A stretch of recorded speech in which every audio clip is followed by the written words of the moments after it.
Jean chapitre 1 au verset 1. Au commencement était la parole.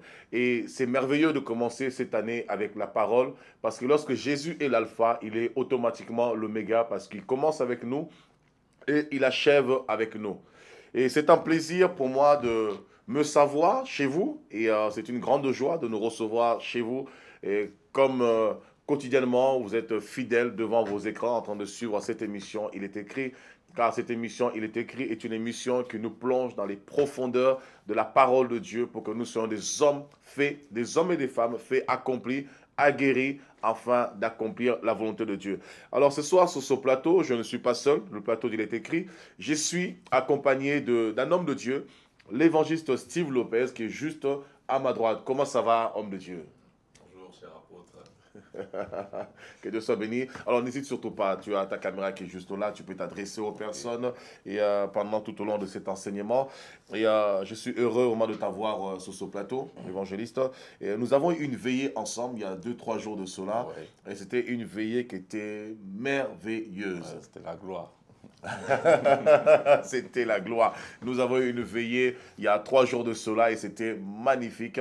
L'évangéliste Steve Lopez, il est basé en région parisienne. Certainement ce soir, vous le découvrez sur ce plateau d'Il est écrit, mais c'est un homme de Dieu qui sert Dieu depuis des années. Et c'est vraiment une personne qui fait partie de cette réserve de l'Éternel. Et dans cette génération, il y a vraiment une réserve que Dieu est en train d'exposer, en train de faire émerger, pour pouvoir faire éclater sa gloire dans cette nation, dans la France, dans la francophonie. Et c'est un homme qui est passionné de Dieu, qui a l'amour des âmes, qui a vraiment l'amour du Seigneur, l'amour de voir des âmes touchées, impactées par la puissance de Dieu. Est-ce que tu peux dire un mot pour te présenter, pour les personnes qui te découvrent de Jean chapitre 1 au verset 1. Au commencement était la parole. Et c'est merveilleux de commencer cette année avec la parole, parce que lorsque Jésus est l'alpha, il est automatiquement l'oméga, parce qu'il commence avec nous et il achève avec nous. Et c'est un plaisir pour moi de me savoir chez vous, et c'est une grande joie de nous recevoir chez vous. Et comme quotidiennement, vous êtes fidèles devant vos écrans en train de suivre cette émission, il est écrit, car cette émission, il est écrit, est une émission qui nous plonge dans les profondeurs de la parole de Dieu pour que nous soyons des hommes faits, des hommes et des femmes faits, accomplis, aguerris, afin d'accomplir la volonté de Dieu. Alors ce soir, sur ce plateau, je ne suis pas seul, le plateau, il est écrit, je suis accompagné d'un homme de Dieu, l'évangéliste Steve Lopez, qui est juste à ma droite. Comment ça va, homme de Dieu? Bonjour, cher apôtre. Que Dieu soit béni. Alors n'hésite surtout pas, tu as ta caméra qui est juste là, tu peux t'adresser aux personnes et pendant tout au long de cet enseignement. Et je suis heureux au moment de t'avoir sur ce plateau, évangéliste. Et nous avons eu une veillée ensemble il y a 2-3 jours de cela. Ouais. Et c'était une veillée qui était merveilleuse. Ouais, c'était la gloire. C'était la gloire. Nous avons eu une veillée il y a 3 jours de cela et c'était magnifique. L'évangéliste Steve Lopez, il est basé en région parisienne. Certainement ce soir, vous le découvrez sur ce plateau d'Il est écrit, mais c'est un homme de Dieu qui sert Dieu depuis des années. Et c'est vraiment une personne qui fait partie de cette réserve de l'Éternel. Et dans cette génération, il y a vraiment une réserve que Dieu est en train d'exposer, en train de faire émerger, pour pouvoir faire éclater sa gloire dans cette nation, dans la France, dans la francophonie. Et c'est un homme qui est passionné de Dieu, qui a l'amour des âmes, qui a vraiment l'amour du Seigneur, l'amour de voir des âmes touchées, impactées par la puissance de Dieu. Est-ce que tu peux dire un mot pour te présenter, pour les personnes qui te découvrent pour la première fois? Et tout à l'heure, on pourra juste aborder un petit peu 2 minutes cette veillée que nous avons eue ensemble. Et nous allons partager la parole de Dieu sur la thématique « Est-ce que nous sommes tous sauvés ?» Bon, bonjour frères et sœurs, que Dieu vous bénisse. Merci apôtre de me recevoir, merci pour la confiance. Comme il a dit, je m'appelle Steve Lopez, je suis votre frère dans le Seigneur Jésus-Christ. Et je sers Dieu, je suis pasteur, je suis basé sur Paris et l'Église Assemblée de Dieu des Nations. Et bon, il est difficile de se présenter en quelques minutes, hein? C'est compliqué. Bon, je sers le Seigneur depuis à peu près 17 ans maintenant et à peu près 10 ans que je suis dans le ministère en tant que pasteur, parce qu'il y a le ministère au sens élargi. Depuis la conversion, je crois que tout chrétien sert le Seigneur. Et il y a le ministère en tant que ministère de la parole. Le fardeau, le ministère que Dieu nous a confié d'enseigner les enfants de Dieu pour en faire des disciples. Voilà, donc ça fait à peu près maintenant bientôt 10 ans, oui 10 ans que je suis dans le ministère en tant que pasteur. Voilà, donc que Dieu vous bénisse. C'est merveilleux. Et l'œuvre, elle est basée où l'œuvre exactement? L'œuvre, elle est basée dans le 13e, 4 Square du Noir, dans 75 013 Paris. Alors, ceux qui sont dans le 13e arrondissement, vous pourrez vous rendre là-bas. Et c'est vraiment un homme qui fait un travail remarquable. Alors, évangéliste, nous avons eu une veillée. Nous étions avec l'apôtre Douglas Kiongeka. Et vraiment, c'était merveilleux. Est-ce que tu peux témoigner, parce que étant le pasteur principal de ce ministère, de cette œuvre, est-ce que tu peux témoigner un petit peu de ce que Dieu a fait? Si on peut prendre 2 minutes, parce que c'est important, la Bible déclare, ils l'ont vaincu à cause du sang de l'agneau et à cause de la parole de leur témoignage. Est-ce qu'on peut rendre simplement grâce, gloire au Seigneur pour ce qu'il a accompli en 2 minutes, même si c'est sûr que 2 minutes, des fois, c'est pas suffisant pour relater tout ce que Dieu fait, tout ce que Dieu opère, ça c'est sûr et certain. Mais pour les personnes qui nous regardent, qui nous suivent, parce que de plus en plus, beaucoup de personnes suivent OETV en Belgique. Nous avons des messages de la Belgique. Les gens suivent un peu dans toute l'Europe, en Afrique. Et un peu ici et là, et bien sûr particulièrement en France. Et c'est vrai que les gens regardent, et c'est important aussi d'encourager le peuple de Dieu à travers ce que Dieu fait pour que nous puissions réaliser le Dieu que nous servons. Ce n'est pas un Dieu des morts, mais c'est un Dieu des vivants. Bon, en quelques mots, vraiment, nous avons passé un merveilleux moment, peuple de Dieu. Alléluia. Et c'était une veillée qui a lieu ce vendredi 29 décembre, j'ai failli dire 2018. Hein, ça arrive alors. Voilà, 2017. Et le thème, c'était « Transporter dans le royaume de Dieu ». Waouh. Hein, c'est un thème qui est tiré de Colossiens, le chapitre 1, verset 13. Yes. Et vraiment, Dieu a confirmé que sa parole est la vérité. Effectivement, c'était un grand temps de louange, d'adoration. L'atmosphère a vraiment été créée. Et les orateurs, je pourrais dire, ont mis la barre haute. Pas eux, mais l'Esprit de Dieu en eux a mis la barre très haute. Amen. Vraiment l'apôtre Douglas qui nous a puissamment édifié, je crois qu'il a galvanisé notre foi encore en Jésus-Christ. Alléluia. Parce que notre foi est constamment perfectionnée. C'est vrai que nous avons la foi qui sauve, mais la foi doit grandir. La foi ne doit pas stagner. C'est une foi qui stagne, c'est une foi qui va mourir. Et il nous a conduit d'un grand temps de prière. Il y a des personnes qui ont décidé de s'engager avec le Seigneur. Parce que je crois que tout ce que nous faisons, c'est aussi pour le salut des âmes. Parfois, nous faisons des programmes. On ne sait pas si les âmes ont été sauvées, mais je crois qu'à cette veillée, des âmes ont été sauvées.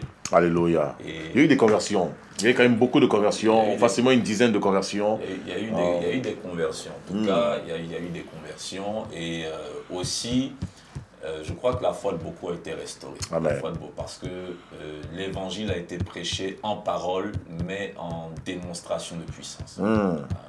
Ou je pourrais même encore reformuler, a été prêché, a été démontré dans la puissance de la parole et Alléluia. la puissance des miracles. Alléluia. Et la parole était puissante.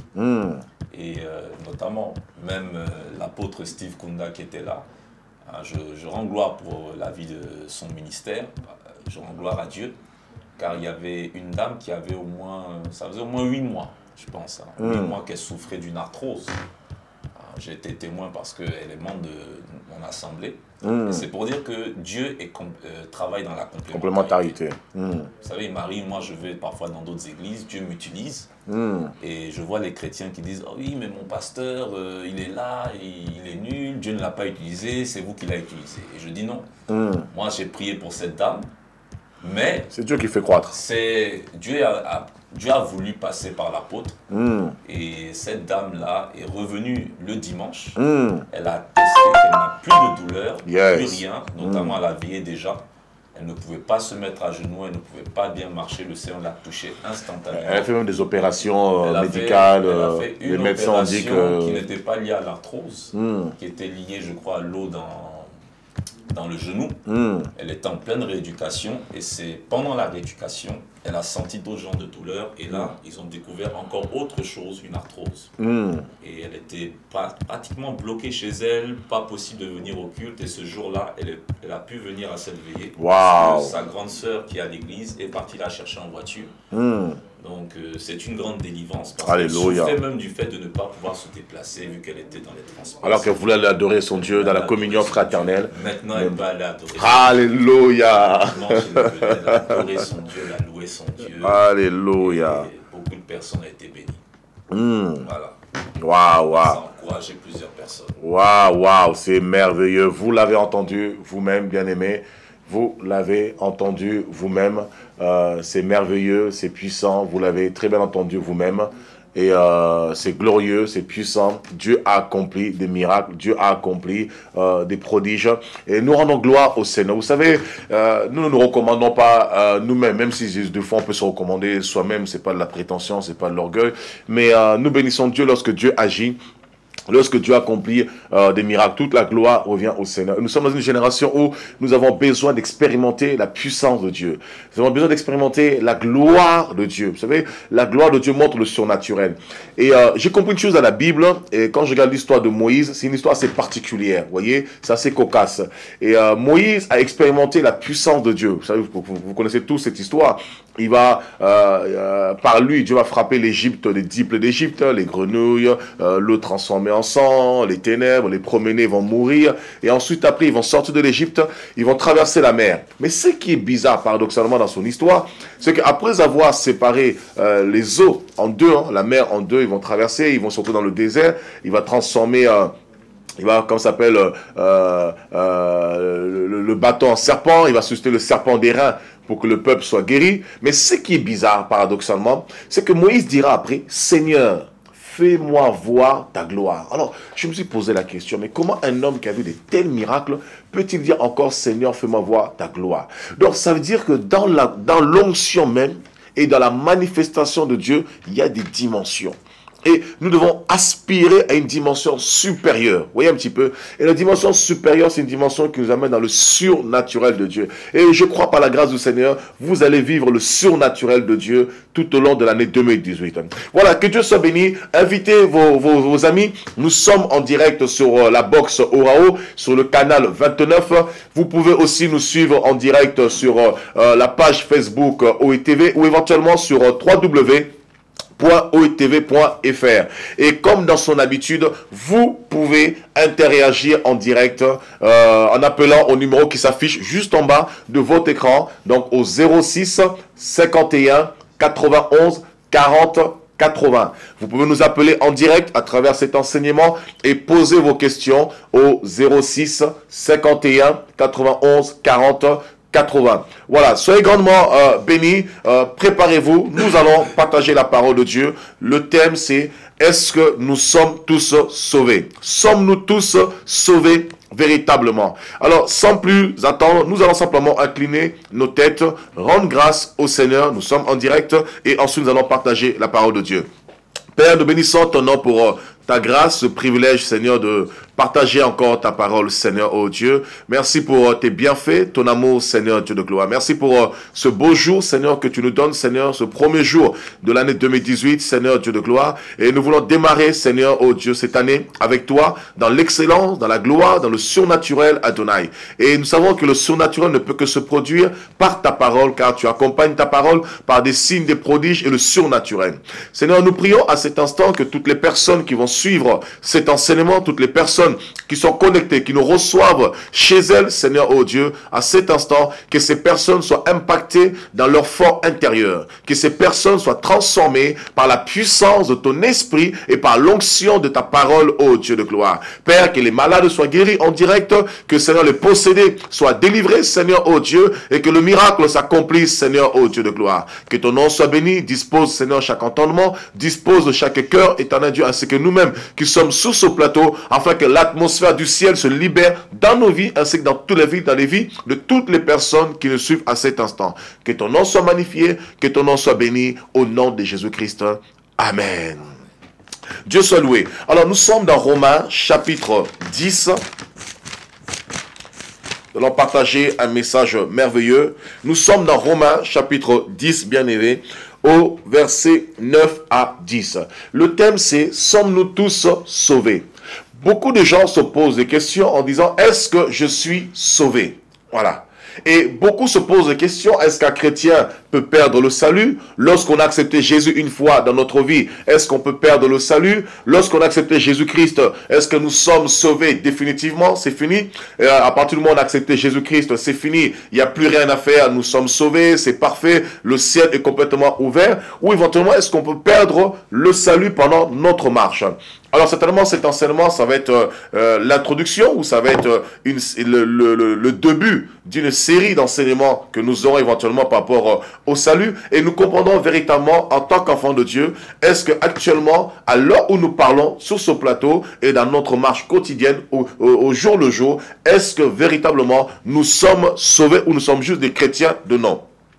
Alors nous sommes dans Romains chapitre 10 au verset 9 à 10. Si tu confesses de ta bouche le Seigneur Jésus, et si tu crois dans ton cœur que Dieu l'a ressuscité des morts, tu seras sauvé. Car c'est en croyant du cœur qu'on parvient à la justice, et c'est en confessant de la bouche qu'on parvient au salut, selon ce que dit l'Écriture. Quiconque croit en lui ne sera point confus. Voilà. La Bible déclare ici, si tu confesses le Seigneur Jésus-Christ, et si tu crois dans ton cœur que Dieu l'a ressuscité d'entre les morts, c'est alors que tu seras sauvé. Car c'est en confessant, c'est quand c'est confessant de la bouche que nous parvenons, quand ça s'appelle au salut, et c'est en croyant du cœur qu'on parvient à la justice. Et on va aller encore plus loin dans le livre de Matthieu, chapitre 20, 28 même, je dirais plutôt, Matthieu chapitre 28, on va juste prendre 3 passages et nous allons partager la parole de Dieu. Et nous allons prendre aussi Marc, dans Marc 16. Alors nous sommes dans Matthieu chapitre, si tu as trouvé, tu peux déjà lire mon évangéliste. Donc Matthieu chapitre 28 au verset 18, il n'y a pas de souci. Sinon on ira aussi dans Marc chapitre 16. Verset 18, il est écrit, Jésus s'approcha et leur dit, tout pouvoir m'a été donné dans le ciel et sur la terre. C'est ça. Allez, faites donc de toutes les nations des disciples, baptisez-les au nom du Père, du Fils et du Saint-Esprit. On continue. Verset 20. Et enseignez-leur à mettre en pratique tout ce que je vous ai prescrit. Enseignez-leur à mettre en pratique tout ce que je vous ai prescrit. Ok, continue mon bishop. Et moi, je suis avec vous tous les jours jusqu'à la fin du monde. Ok, maintenant nous sommes dans Marc chapitre 16, au verset 15 à 16. Marc chapitre 16, verset 15 à 16. Oui, tu peux lire. Marc chapitre 16, verset 15 à 16. Puis il leur dit, allez dans le monde entier, proclamez la bonne nouvelle à toute la création. Celui qui croira et qui sera baptisé sera sauvé, mais celui qui ne croira pas sera condamné. Voilà. Voilà, alors quand on lit ces 3 passages, on nous parle en fait de l'œuvre du salut. Dans Romains chapitre 10, Paul dit, lorsque nous confessons le Seigneur de notre bouche, lorsque nous reconnaissons clairement Jésus-Christ comme Seigneur et Sauveur, nous sommes sauvés. Parce que en confessant de la bouche, on parvient au salut. En sorte que quiconque croit en lui, automatiquement est sauvé, n'est point confus. Et lorsque nous croyons du cœur, donc lorsque nous croyons du cœur, là ça va au-delà le fait de confesser simplement le nom du Seigneur Jésus. Lorsque on croit en fait dans le cœur, on parvient à la justice. Donc on voit ici, il y a 2 éléments en fait qui constituent notre salut. C'est-à-dire le fait de confesser le Seigneur Jésus-Christ, le fait de proclamer Jésus-Christ, car personne ne peut dire que Jésus-Christ est Seigneur si ce n'est pas l'Esprit de Dieu. Mais il dit aussi deuxièmement, le fait de croire dans son cœur, véritablement, c'est alors que nous parvenons à la justice. Or, la justice, c'est ce que Dieu déclare être bon. La justice, c'est ce qui est agréable à Dieu. Et la justice, c'est ce que Dieu agrée. Ou littéralement, la justice, en fait, c'est la solution de Dieu pour les hommes. Et lorsqu'on va dans Matthieu chapitre 28, au verset 18 à 20, il dira aux apôtres, allez prêcher la bonne nouvelle à toute la création. Celui qui croira, il sera sauvé. Mais par-dessus tout, il leur dira, enseignez-leur à observer ou littéralement à pratiquer tout ce que je vous ai enseigné. C'est-à-dire, non seulement vous devez faire des disciples, mais au-delà de faire des disciples, ces personnes que vous avez gagnées dans la foi, vous devez les enseigner à observer les commandements. Donc, ça veut dire qu'il ne suffit pas simplement d'être sauvé, de confesser le Seigneur Jésus, d'accepter la parole de Dieu, mais au préalable aussi, et en même temps, il faut mettre en pratique la parole de Dieu. Et dans Marc 16, pour finir, il dira, celui qui croit, il sera sauvé, et celui qui ne croira pas sera condamné. Il demande aux apôtres d'aller prêcher la parole dans le monde entier. Il dit, celui qui croira, il sera sauvé, et celui qui ne croira pas sera totalement condamné. Voilà ce que la Bible déclare ici par rapport au salut. Alors, l'œuvre du salut, c'est quoi? Le salut, c'est le fait simplement de croire en Jésus-Christ, d'accepter Jésus comme Seigneur et Sauveur dans sa vie. Le fait de confesser le Seigneur Jésus-Christ, c'est alors que nous parvenons au salut. Ça veut dire, à l'instant où nous avons accepté Jésus-Christ comme Seigneur et Sauveur, à l'instant où nous avons ouvert notre cœur au Seigneur Jésus-Christ, c'est alors que le salut rentre dans notre maison. C'est alors que le salut maintenant commence son œuvre en nous. Vous voyez un petit peu. Mais ce salut, en fait, n'a pas, n'atteint pas son apogée. C'est-à-dire, nous ouvrons la porte au salut. Nous accédons, en fait, au salut. Mais pour que ce salut accomplisse pleinement son œuvre, il faut que nous persévérons dans le salut. Je vais donner un exemple. Lorsque, dans Luc 16, Jésus va rentrer dans la maison de, comment il s'appelle, ce péager Zachée, il rentre dans la maison... Pardon, il rentre dans la maison de Zachée. Lorsqu'il arrive dans la maison de Zachée, la Bible déclare que Jésus va s'asseoir. Et subitement, Zachée lui-même va comprendre qu'il y a quelque chose qui ne va pas. Il s'est rendu compte qu'il était pécheur. Voyez, il va se rendre compte qu'il était pécheur. Et lorsqu'il se rend compte qu'il était pécheur, il s'est rendu compte que le seul moyen pour qu'il puisse être sauvé, c'est pouvoir, en fait, abandonner son péché. Et non seulement abandonner son péché, mais aussi, non seulement abandonner en fait son péché, mais il fallait qu'il corrige son péché. Vous savez, le tout, c'est pas simplement d'abandonner, mais il faut aussi réparer. Alors, comment il va faire pour réparer son péché? Il va appliquer simplement la loi morale et il va voir chaque personne qu'il avait volé et le rembourser en fait 4 fois plus. Celui à qui il avait volé 10 euros, il prend la décision de rembourser 40 euros. Et c'est alors que Jésus dira à Zachée, aujourd'hui même, il dit bien, le salut est entré dans cette maison. Ça veut dire quoi? Lorsqu'on accepte le Seigneur Jésus, c'est-à-dire lorsqu'on confesse de notre bouche le Seigneur Jésus, nous donnons nous-mêmes, nous donnons accès au salut. Nous permettons au salut de rester en nous, de demeurer en nous, de rentrer en nous. Mais ce que Jésus veut, ce n'est pas simplement que le salut rentre dans la maison. La maison symbolise notre temple. Vous voyez? La maison symbolise notre temple, la maison symbolise la personne que nous sommes, la maison symbolise simplement notre vie. Donc à partir du moment où on accepte Jésus comme Seigneur et Sauveur, en confessant de la bouche, nous voyons par exemple dans les réunions de prière, on va dire aux personnes, est-ce que quelqu'un veut accepter Jésus-Christ? On fait un appel au salut et on demande aux gens de confesser. Oui, le fait que les gens confessent le Seigneur Jésus-Christ, c'est déjà un accès, se donner un accès au salut. Mais Dieu ne veut pas que nous puissions simplement donner un accès au salut, qu'on accepte que le salut rentre en nous, mais Dieu veut maintenant que nous puissions vivre le salut. Or, vivre le salut va au-delà de confesser, le fait de confesser de la bouche, mais vivre le salut, c'est le fait maintenant de croire dans son cœur. Pourquoi de croire dans son cœur? Parce que Proverbe 4 nous dit que le cœur est la source de l'homme. Il dit clairement, garde ton cœur plus que toute autre chose, car c'est de lui que proviennent les sources de la vie. Donc, le cœur de l'homme, l'âme de l'homme, en fait, c'est la base, l'essence même de l'homme. Et ce que Dieu veut sauver dans l'homme, c'est son âme. Dieu veut racheter l'âme de l'homme. Dieu veut sauver l'homme, en fait. Et ce que Dieu veut, c'est que le cœur de l'homme soit sanctifié, parce que le cœur est tortueux, littéralement. L'âme est tortueux. L'homme, en fait, est complètement dépravé. Et Dieu veut que sa justice s'installe au niveau de l'âme. Pour que le salut accomplisse pleinement son œuvre dans nos vies, il faut que la justice s'installe dans l'âme. Or, la justice, on la trouve à travers la parole de Dieu. Et c'est à travers la parole de Dieu, le fait de mettre la parole de Dieu en pratique, c'est alors que le salut va accomplir son œuvre dans nos vies et nous allons commencer à jouir en fait de l'héritage ou des bienfaits du salut, mon évangéliste. Je ne sais pas s'il y a un mot que tu veux rajouter là-dessus avant que je puisse continuer. Bon, effectivement, ce thème-là, sommes-nous tous sauvés?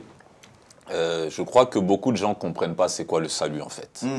Oui, les gens pensent que le salut, c'est pas une finalité en réalité. Le salut pour nous qui sommes encore sur la terre, parce qu'il y a le salut pour ceux qui sont sur la terre et le salut pour ceux qui sont déjà dans le ciel.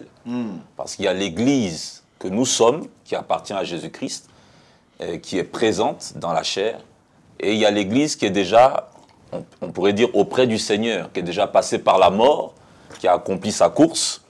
Et pour nous qui sommes encore vivants,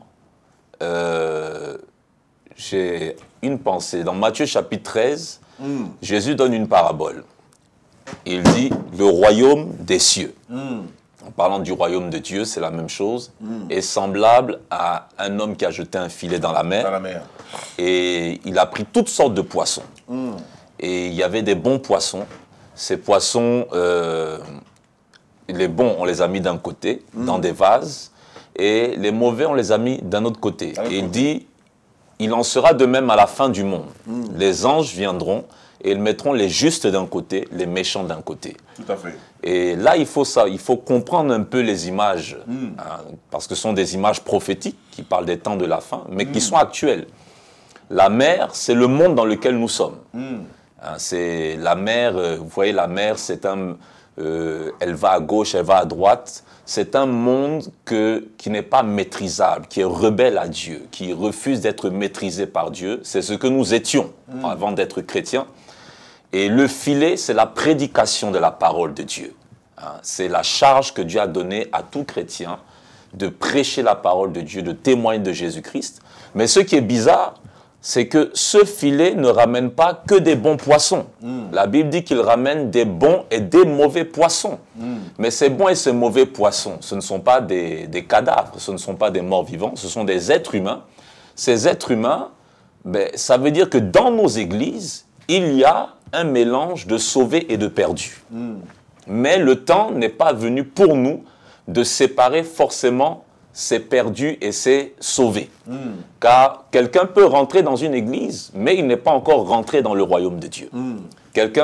Et je crois que Jésus-Christ ne veut pas qu'on crée une séparation tout de suite, parce que bien que nous disons que dans nos églises, il y a des personnes qui ne sont pas sauvées, mais il est préférable que ces personnes viennent tout le temps, parce que peut-être un jour, ils pourront être sauvés à force d'entendre la parole de Dieu, mais s'ils demeurent dans cet état, bien qu'ils soient membres d'église, mais à la fin, soit à la fin de leur vie, ou à la fin du monde, quand Jésus-Christ reviendra, ces personnes comprendront qu'elles n'ont jamais été véritablement sauvées. Et je crois que ce thème est très important parce que nos églises sont un mélange. Les gens confondent église et royaume de Dieu. Jésus a plus parlé du royaume de Dieu que de l'église. Et je rebondis dessus parce que c'était le thème aussi de la veillée. Donc moi, je suis encore dans l'atmosphère de la veillée. Et dans la Bible, on parle plus de royaume, de roi, de règne, et nous devons comprendre que nous devons aspirer à être sous le gouvernement de Dieu, sous le règne de Dieu. Donc quelqu'un qui déjà ne comprend pas la notion qu'il appartient à un royaume, il y a de fortes probabilités qu'il ne soit même pas sauvé. Quelqu'un qui ne comprend pas qu'il est sous l'autorité de Dieu, parce que être sauvé ne veut pas dire je continue de faire ce que je rentre sous une autorité, et c'est l'autorité d'un roi, et notamment le roi des rois qui ne meurt pas.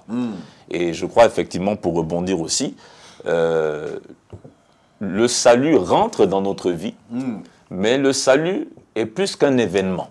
Beaucoup voient le salut comme un événement. Ok, comme je m'en vais à la préfecture, je n'avais pas de papier, et on me donne un titre de séjour.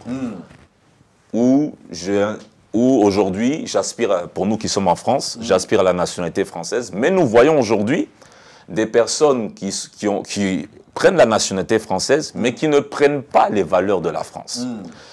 Ça peut marcher pour les États-Unis, ça peut marcher pour n'importe quel pays sur la terre, mais nous appartenons à un royaume qui sonde les cœurs et les reins. Ce que nous pouvons cacher aux autorités des nations terrestre, parce que nous appartenons au royaume des cieux qui est supérieur au royaume terrestre, nous ne pouvons pas le cacher au ciel. Et quand nous rentrons dans le royaume de Dieu, par rapport au salut, nous devons nous soumettre à ce salut, parce que le salut a des exigences. Et si nous rentrons maintenant, et ce serait comme quelqu'un qui prend la nationalité française, mais parce que nous le voyons, nous voyons des gens qui prennent la nationalité française. Ils sont naturalisés, mais ils sont naturalisés. Ils sont contre la France. On ne dit pas d'oublier ses origines, on ne dit pas d'être déraciné, mais il faut quand même un minimum de respect du territoire qui vous accueille. Et parfois, il en est de même pour certaines personnes. Elles veulent le salut, mais elles ne veulent pas respecter ce nouveau territoire, les principes, les règles, les ordonnances du royaume de Dieu. Et le salut, alors, nous comprenons que ce n'est pas un événement. Moi, j'ai assisté à des naturalisations. Vous voyez, on joue la Marseillaise, c'est à une cérémonie, on vous accueille. Mais à l'église, c'est comme ça. On appelle les gens devant, ils font la prière du salut. Je ne suis pas contre. Mais malheureusement, ce n'est que des lèvres. Comme pouvait dire l'Éternel dans le livre d'Ésaïe, ce peuple m'honore des lèvres, mais son cœur est éloigné de moi. Alors, on fait une cérémonie, on note le nom des membres et tout ça. Mais ces personnes n'ont aucun respect des valeurs du royaume. Le salut n'est pas un événement. L'événement est le commencement du salut. Il est normal qu'on se réjouisse pour des personnes qui veulent accepter Jésus. On se réjouit avec eux. Mais le salut, c'est un style de vie. Et c'est ce que tu as dit, c'est une vie. Moi, je rajouterais, c'est un style de vie. Être sauvé doit se voir. Être sauvé doit se sentir. Être sauvé, ça doit se savoir. Être sauvé, ça doit on doit le sentir soi-même et les gens doivent le ressentir. Maintenant, c'est dommage, mais beaucoup ne sont pas sauvés. Il est vrai que beaucoup pensent qu'ils ne sont pas sauvés, c'est un problème d'assurance, c'est un problème de foi. Mais beaucoup ne sont pas sauvés. Beaucoup sont sauvés. Et c'est pour ça que j'ai pensé à Matthieu chapitre 13. Puisque le filet, c'est la parole, c'est la prédication. Mais ce filet va nous ramener des sauvés et des perdus. Si c'était une autre personne qui l'aurait dit, mais c'est Jésus-Christ lui-même qui le dit. Et il dit bien, ce n'est pas à nous d'enlever ces personnes. Donc ce n'est pas à nous de dire, oui, non, tout de suite, sors. Parce que nous ne savons pas à quel moment, effectivement, la véritable conversion se fait au niveau du cœur. Mais malheureusement, un temps viendra où il y aura un temps de séparation qui se verra. Donc, bien aimés, vous qui nous suivez, le salut est un style de vie. Je sais qu'il y a des gens qui n'y croient pas. Il y a le slogan « Sauver une fois pour toutes ». Et je pense que beaucoup de gens ne comprennent pas cet aspect. Pour l'instant, je pense que l'apôtre a des choses à dire, mais moi, c'est pour mon introduction, pour ma part, vous devez comprendre que Matthieu 13 nous annonce que la prédication ramène des sauvés et des perdus. Beaucoup de gens occultent le fait que Jésus a dit « vous allez ramener des mauvais poissons ». Oui, quand nous prêchons, nous devons être conscients que tous ceux qui sont là, il y a le bon et le mauvais. Donc tu dis qu'à l'église, en fait, il y a des sauvés, il y a des non-sauvés. Il y a des sauvés, il y a des non-sauvés. Moi, je le dis dans ma propre assemblée. Ces non-sauvés, c'est des personnes qui ont accepté Jésus ou ces non-sauvés, c'est des personnes qui n'ont pas accepté Jésus? Ce sont des personnes qui ont accepté Jésus devant les gens. D'accord. Par la bouche. Par la bouche. Mais comme il l'a dit dans Romains. La confession. C'est en croyant du cœur. Et c'est en confessant de la bouche. Il faut d'abord croire dans le cœur, ensuite confesser de la bouche. Mais nous pouvons confesser de la bouche sans avoir cru dans le cœur. Voici le problème. Mais nous, les êtres humains, nous n'avons pas la capacité de voir le cœur. Il n'y a que Dieu. Sauf si le Seigneur nous donne un don de discernement. Mais Dieu, cette capacité qui est constante revient à Dieu. Elle revient à Dieu. Et je le dis parce que Jésus a bien dit, les mauvais poissons viendront. Donc, peu importe notre bonne volonté, nous ne pouvons pas dire, sinon déchirons la Bible. Si un pasteur dit que dans son église, il n'y a que des bons poissons, il se ment à lui-même. Dans toute église, il y a des mauvais poissons. Ces mauvais poissons, ça ne veut pas dire que les bons poissons sont meilleurs forcément sur tous les plans que les mauvais. Mais ça veut dire que ces mauvais ont peut-être compris intellectuellement, comme on dit 2 fois 3, 6, mais n'ont pas été touchés dans leur cœur. D'accord. Parce que le cœur, c'est aussi le côté des sentiments. Moi, je pourrais dire que même l'évangélisation marche par témoignage. Moi, beaucoup de gens j'allais à l'église avant de recevoir Jésus. Ça peut paraître bizarre, mais oui. J'ai vu des miracles, mais je n'avais pas accepté Jésus. Dans ton cœur? Oui, dans mon cœur, j'avais accepté par les yeux? Par les yeux, par ta présence, par ma présence. Mais dans le cœur, véritablement, j'aimais les cantiques, j'aimais les chants, ça me donnait la chair de poule. Mais le même soir, j'étais en boîte de nuit. J'ai vu une fois un prédicateur prier pour un monsieur, les jambes ont poussé, il boitait, il marchait normalement. Mais le même soir, j'étais en boîte de nuit. Donc ça veut dire que, mais plus tard, la parole est une semence. Ma vraie conversion ne s'est pas faite dans un culte, j'étais chez moi à la maison. Certainement que c'est maintenant que la semence a germé, a accompli son effet. Donc il faut bien comprendre que toutes les personnes qui sont là, même il y a l'exemple dans Actes chapitre 8, l'évangéliste Philippe a baptisé plusieurs personnes. Mais il a baptisé un homme qui était un ancien sorcier, Simon. Et un jour, Pierre et Jean, merci, sont venus, ils ont prié. Et quand Simon le magicien a vu que le don du Saint-Esprit se communiquait par l'imposition des mains, il leur a proposé de l'argent.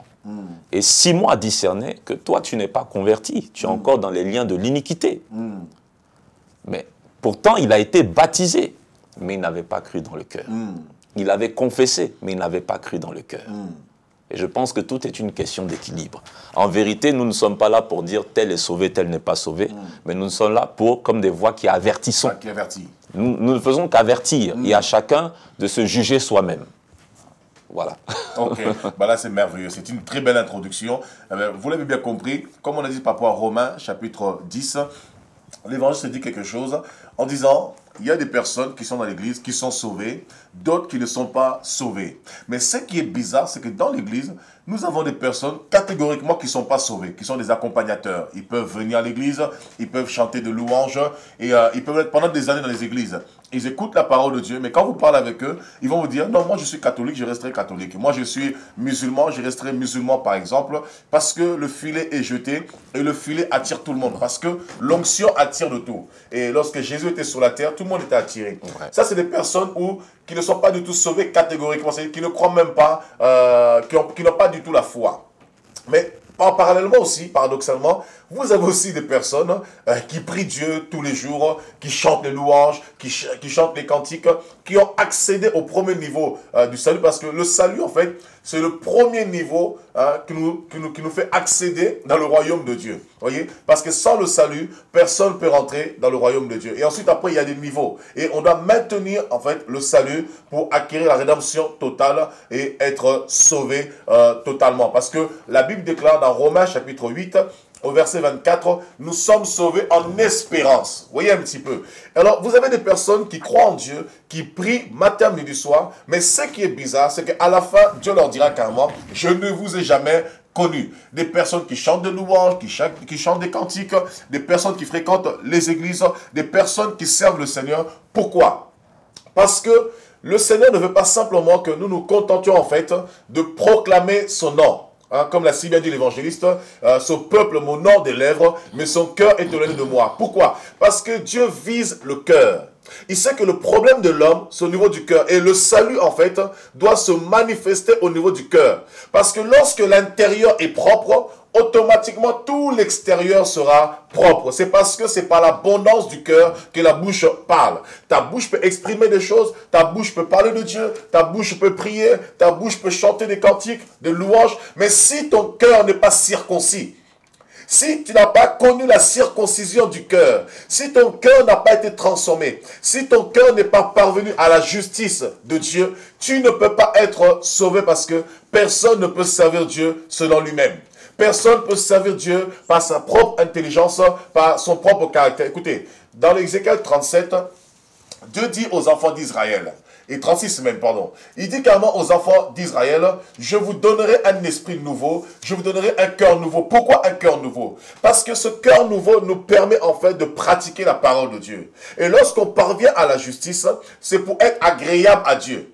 Lorsqu'on parvient à la justice, c'est pour circoncire notre cœur, pour que notre cœur maintenant puisse appliquer la parole de Dieu. Non seulement qu'elle reçoive la parole de Dieu, mais qu'elle applique.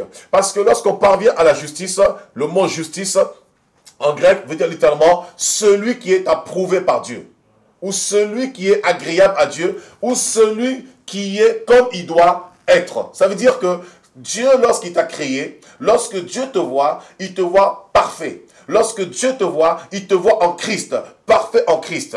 Donc lorsqu'on accepte maintenant le Seigneur Jésus-Christ, Dieu veut maintenant, nous en tant qu'hommes, nous soyons véritablement à l'image de Jésus. Nous soyons ce que nous devons être, nous soyons agréables à Dieu, selon ce que Dieu a déclaré être juste. Or, la justice de Dieu, c'est la parole de Dieu. Jésus s'est fait pour nous, dans 1 Corinthiens 1,30, on dit que Jésus s'est fait pour nous, justice et sanctification. Donc, la justice nous amène à la sanctification. La justice nous amène à nous mettre à part. Pourquoi à part? Pour que nous appliquions nos cœurs à la sagesse. Pour que nous puissions servir le Seigneur, pour que nous puissions appliquer ses commandements. Et c'est la raison pour laquelle dans Matthieu 28, le Seigneur dira aux apôtres, enseignez-leur à observer, ou du moins à pratiquer tous les commandements, tout ce que je vous ai prescrit, à pratiquer les enseignements, la parole de Dieu, parce que sans la pratique de la parole de Dieu, personne ne peut être sauvé. C'est-à-dire, on peut confesser de la bouche, on reçoit le Seigneur Jésus, Dieu peut agir aussi. Le jour où vous avez confessé le Seigneur Jésus, un exemple simple, vous écoutez la parole de Dieu, vous êtes touché par la parole de Dieu et vous sentez vraiment que votre vie n'a pas de sens, n'a pas de valeur. Et vous réalisez que vous n'avez pas d'autre choix que d'accepter d'inviter Jésus dans votre cœur. Et c'est alors que vous invitez le Seigneur Jésus, vous confessez le Seigneur Jésus, vous croyez, vous priez sincèrement et le jour même, Dieu répand les grâces, Dieu répand les dons, Dieu répand les talents, Dieu vous visite puissamment, Dieu vous guérit aussi.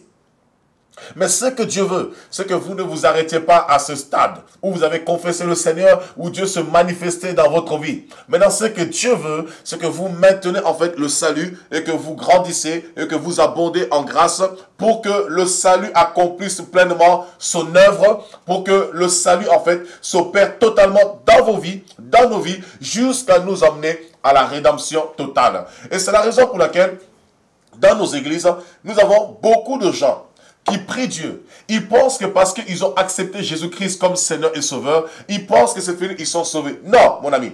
Tu peux accepter Jésus-Christ comme Seigneur et Sauveur. Cela ne te garantit pas la rédemption totale. Cela ne te garantit pas de rentrer dans le royaume de Dieu. Je vais prendre dans Galates chapitre 5, mon bishop, tu vas faire la lecture. Galates chapitre 5, à partir du verset 1 jusqu'au verset 9. Ok. C'est pour la liberté que Christ nous a affranchis. Tenez donc ferme dans cette liberté et ne vous placez pas de nouveau sous la contrainte d'un esclavage. Moi, Paul, je vous le dis, si vous vous faites circoncire, Christ ne vous servira à rien.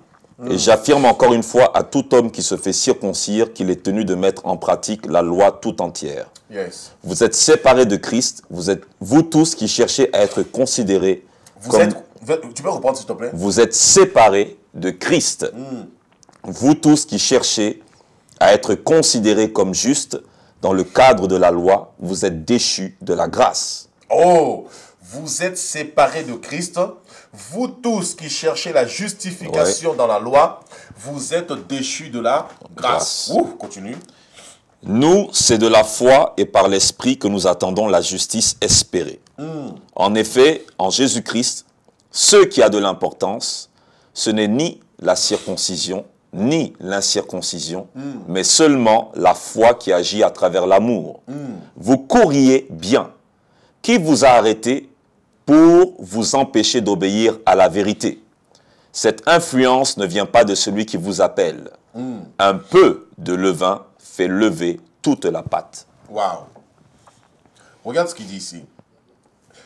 Il dit, c'est pour la liberté que Christ vous a affranchi. Demeurez donc ferme. Ferme dans quoi? Demeurez donc ferme dans la parole de Dieu. Pourquoi? Parce que Jésus dit, vous connaîtrez la vérité et la vérité vous affranchira. Et dans Jean 17, il dira, Père, sanctifie-les par ta parole, car ta parole est la vérité. Donc la vérité, c'est la parole de Dieu. Et c'est la parole de Dieu qui nous affranchit.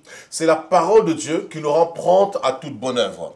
Et lorsqu'il parle de la circoncision en fait du cœur, littéralement, qui correspond en fait le fait de croire dans son cœur, On parvient à la justice parce que lorsque le cœur se soumet à la parole de Dieu, lorsque le cœur a foi, lorsque le cœur en fait s'attache à la parole de Dieu, on parvient à la justice de Dieu, littéralement à la foi. Pourquoi? Parce que le fait de croire dans son cœur, on parvient à la foi et la foi nous justifie. Or, la foi, ce n'est pas simplement le fait de croire dans son cœur, tout simplement. Non, la foi implique aussi d'appliquer les œuvres de la foi. Et c'est pourquoi Jacques dira, la foi sans les œuvres est une foi morte. Et Paul leur dit ici, vous avez la foi, c'est une très bonne chose. Vous croyez en Dieu, mais n'essayez pas de vous justifier par la loi, parce que si vous essayez de vous justifier par la loi, vous sortez totalement de la foi. Vous vous écartez de l'espérance que nous avons dans la foi. Dans ce cas, vous êtes séparés de Christ. Or, Paul ici parle à des personnes qui avaient accepté Jésus-Christ dans leur vie. Paul parle à des personnes qui avaient foi en Dieu, qui avaient reçu la véritable parole, qui avaient reçu l'évangile de Christ, qui avaient confessé le Seigneur Jésus, non seulement de leur bouche, mais ils avaient cru aussi dans leur cœur. Mais sauf qu'avec le temps, malheureusement, ces mêmes personnes, petit à petit, ils ont commencé à s'écarter de la foi, littéralement de l'enseignement de Jésus, de la doctrine, de la parole de Dieu. Et ces personnes croyaient en fait être toujours dans la foi. Ces personnes croyaient encore servir le Seigneur. Et ces personnes étaient convaincues qu'elles étaient sauvées. Mais Paul leur dit, si vous recherchez la justification dans la loi, alors mes amis, vous êtes séparés. Ou littéralement, vous êtes, comment ça s'appelle, déchu de la grâce de Dieu. Voyez un petit peu. Or, la Bible déclare quelque chose dans Tite chapitre 2, verset 11. Or, la grâce de Dieu, c'est la source de salut pour tout homme qui a été manifesté. Et ça ne s'arrête pas cela. Et cette grâce, en fait, nous enseigne à vivre dans le siècle présent, dans la piété, selon la justice que produit la sainteté. On va prendre ça. Tite chapitre 2, au verset 11. Nous allons avoir une série d'enseignements, nous allons parler du salut. Est-ce que nous sommes véritablement sauvés? Sommes-nous tous sauvés? Oh bien-aimés, beaucoup de personnes pensent que parce qu'ils servent dans l'église, ils sont protocoles, ils sont diacres, même des pasteurs pensent qu'ils sont sauvés alors qu'ils ne sont pas du tout sauvés. Alors nous sommes dans Tite chapitre 2 au verset 11. Elle nous enseigne à renoncer. Verset 11. Car la grâce de Dieu, source de salut pour tous les hommes, a été manifestée. Elle nous enseigne à renoncer à l'impiété et aux convoitises mondaines et à vivre dans le siècle présent selon la sagesse, la justice et la piété, en attendant la bienheureuse espérance et la manifestation de la gloire de notre grand Dieu, Sauveur Jésus-Christ. On dit que la grâce de Dieu nous enseigne à renoncer à l'impiété.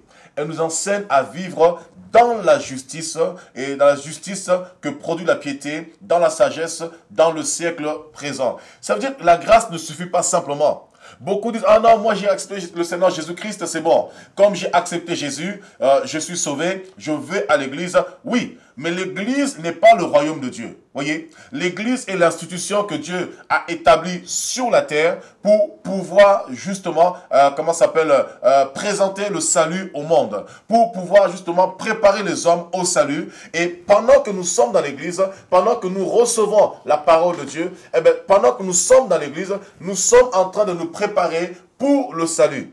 Et celui qui va demeurer dans la parole de Dieu, celui qui va demeurer dans la sanctification, celui qui va demeurer dans la sainteté, dans la parole comme elle a été enseignée au préalable, celui qui va demeurer dans la grâce, c'est seulement cette personne qui sera sauvée. Ça veut dire que ce n'est pas parce que tu as un poste dans l'église, ce n'est pas parce que tu as une fonction dans l'église que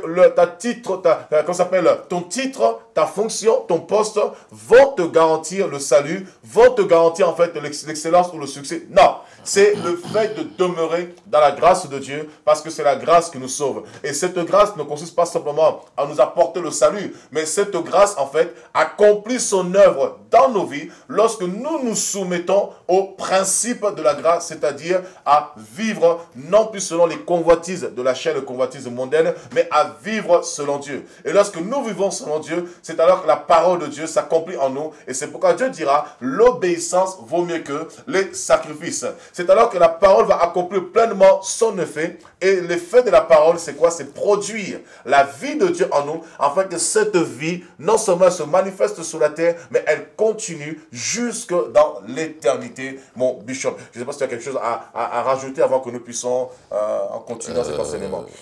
Oui, on peut lire, je voudrais qu'on lise un passage, Luc chapitre 3, à partir du verset 4. Je vais lire ça rapidement. Oui. Conformément à ce qui est écrit dans le livre des paroles du prophète Ésaïe, c'est la voix de celui qui crie dans le désert, préparez le chemin du Seigneur, rendez ses sentiers droits. Toute vallée sera comblée, toute montagne et toute colline seront abaissées. Ce qui est tortueux sera redressé et les chemins rocailleux seront aplanis et tout homme verra le salut de Dieu. Amen. Je vais lire le verset 7, mais je voudrais déjà parler de cela. Nous sommes en train de parler du salut ce soir. Le salut, ce n'est pas quelque chose. Vous voyez, j'ai cette tasse, c'est une chose. Hein, cette tasse, elle peut rentrer chez moi, mais cette tasse, elle ne parle pas. C'est moi qui la domine. La Bible dit ici que nous verrons le salut de Dieu. On ne peut pas rentrer dans tous les détails. L'objectif de la parole que nous prêchons, c'est d'abaisser les montagnes de l'incrédulité, du doute qui sont dans notre cœur. Parce que Dieu veut notre cœur et afin que nous puissions voir le salut de Dieu. Le salut de Dieu, on pourrait dire que c'est un autre nom de Jésus. Parce que l'aspiration de l'Église actuellement sur la terre, c'est de voir Jésus-Christ un jour. L'Église est l'épouse, Jésus est l'époux. Et nous voulons voir Jésus. Donc, voir le salut, c'est voir Jésus. Jésus, il rentre dans notre vie pour nous imposer sa vie. Alléluia. La vie chrétienne, c'est vivre la vie que Jésus a vécue sur la terre. Alors, à partir de là, si vous allez même dans le livre d'Apocalypse, on ne va pas le lire, ce serait trop long. Mais quand Jean est sur l'île de Patmos, il va voir une apparition, du Seigneur Jésus-Christ glorifié. Ce n'est plus Jésus-Christ qui marchait sur la terre. Il est dans un corps humain, mais un corps humain qui a été glorifié, que la Bible appelle encore un corps spirituel. Ce sont des réalités, des vérités que nous comprendrons mieux dans la vie à venir. Et il va voir que les yeux sont comme des flammes de feu, les pieds sont comme du bronze qui a été chauffé, il tient dans sa main la clé du séjour des morts, ses cheveux, son visage brille comme le soleil, etc. Et Jésus va parler aux églises, écrit à l'ange de l'église de Sardes, l'église de Laodicée, Philadelphie, etc. Et ces anges, ce sont qui?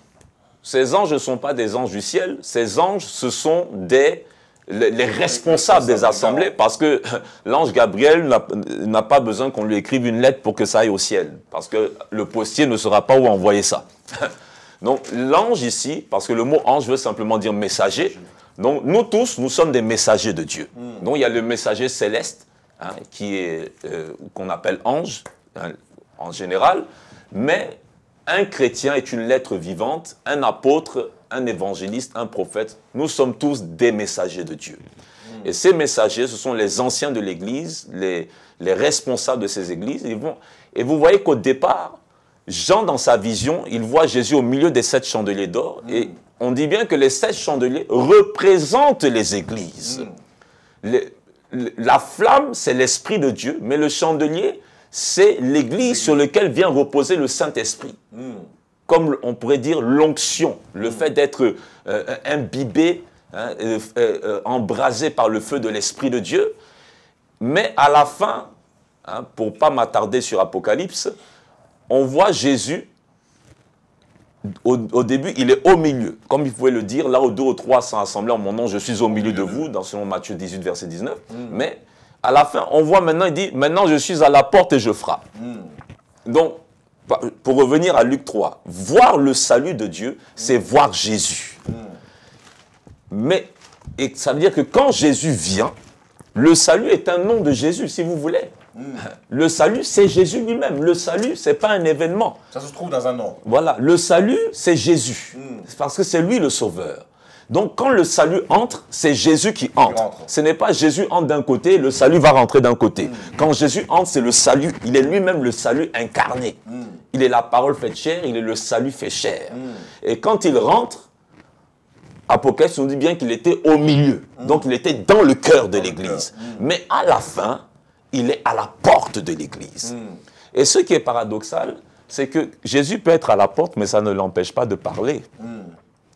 Et quand vous lisez le verset 7, il disait donc aux foules qui venaient se faire baptiser par lui, « Race de vipères, qui vous a appris à fuir la colère à venir? Produisez donc des fruits qui confirment votre changement d'attitude ou la repentance. Et ne vous mettez pas à dire en vous-même, nous avons Abraham pour ancêtre ou pour père. En effet, je vous déclare que de ces pierres, Dieu peut faire naître des descendants à Abraham. Bien-aimés, vous qui nous écoutez ce soir, comprenez ceci. Dans nos églises, très souvent, oui, mon pasteur, c'est telle personne. Parce que ici, le fait de dire, nous avons Abraham pour père, ça, Abraham est mort. Il est mort. Mais beaucoup de gens aussi sont chrétiens, mais ne connaissent pas trop même l'ancienne alliance. Mais ils ont le même discours. Mon père, c'est le pasteur Steve Kunda. Mon père, c'est Steve Lopez. Mon père, c'est Benny Hinn. Moi, je prie avec moi, je prie avec tel. Moi, je prie avec ceci. Ou mon église. De sorte que nous voyons des évangélisations bizarres. Des gens qui parlent au nom de Jésus, mais qui ne parlent pas de Jésus. Je veux le répéter. Beaucoup de gens pensent que parler au nom de Jésus, ils ont évangélisé. Vous pouvez parler au nom d'une personne sans avoir parlé de la personne. Oui, tu sais, dans mon église, la louange, elle est bien, au nom de Jésus. Oui, vraiment, la prédication, elle était forte au nom de Jésus. Mais dans tout ça, vous n'avez pas parlé de Jésus. Jésus est une personne qui doit être présentée.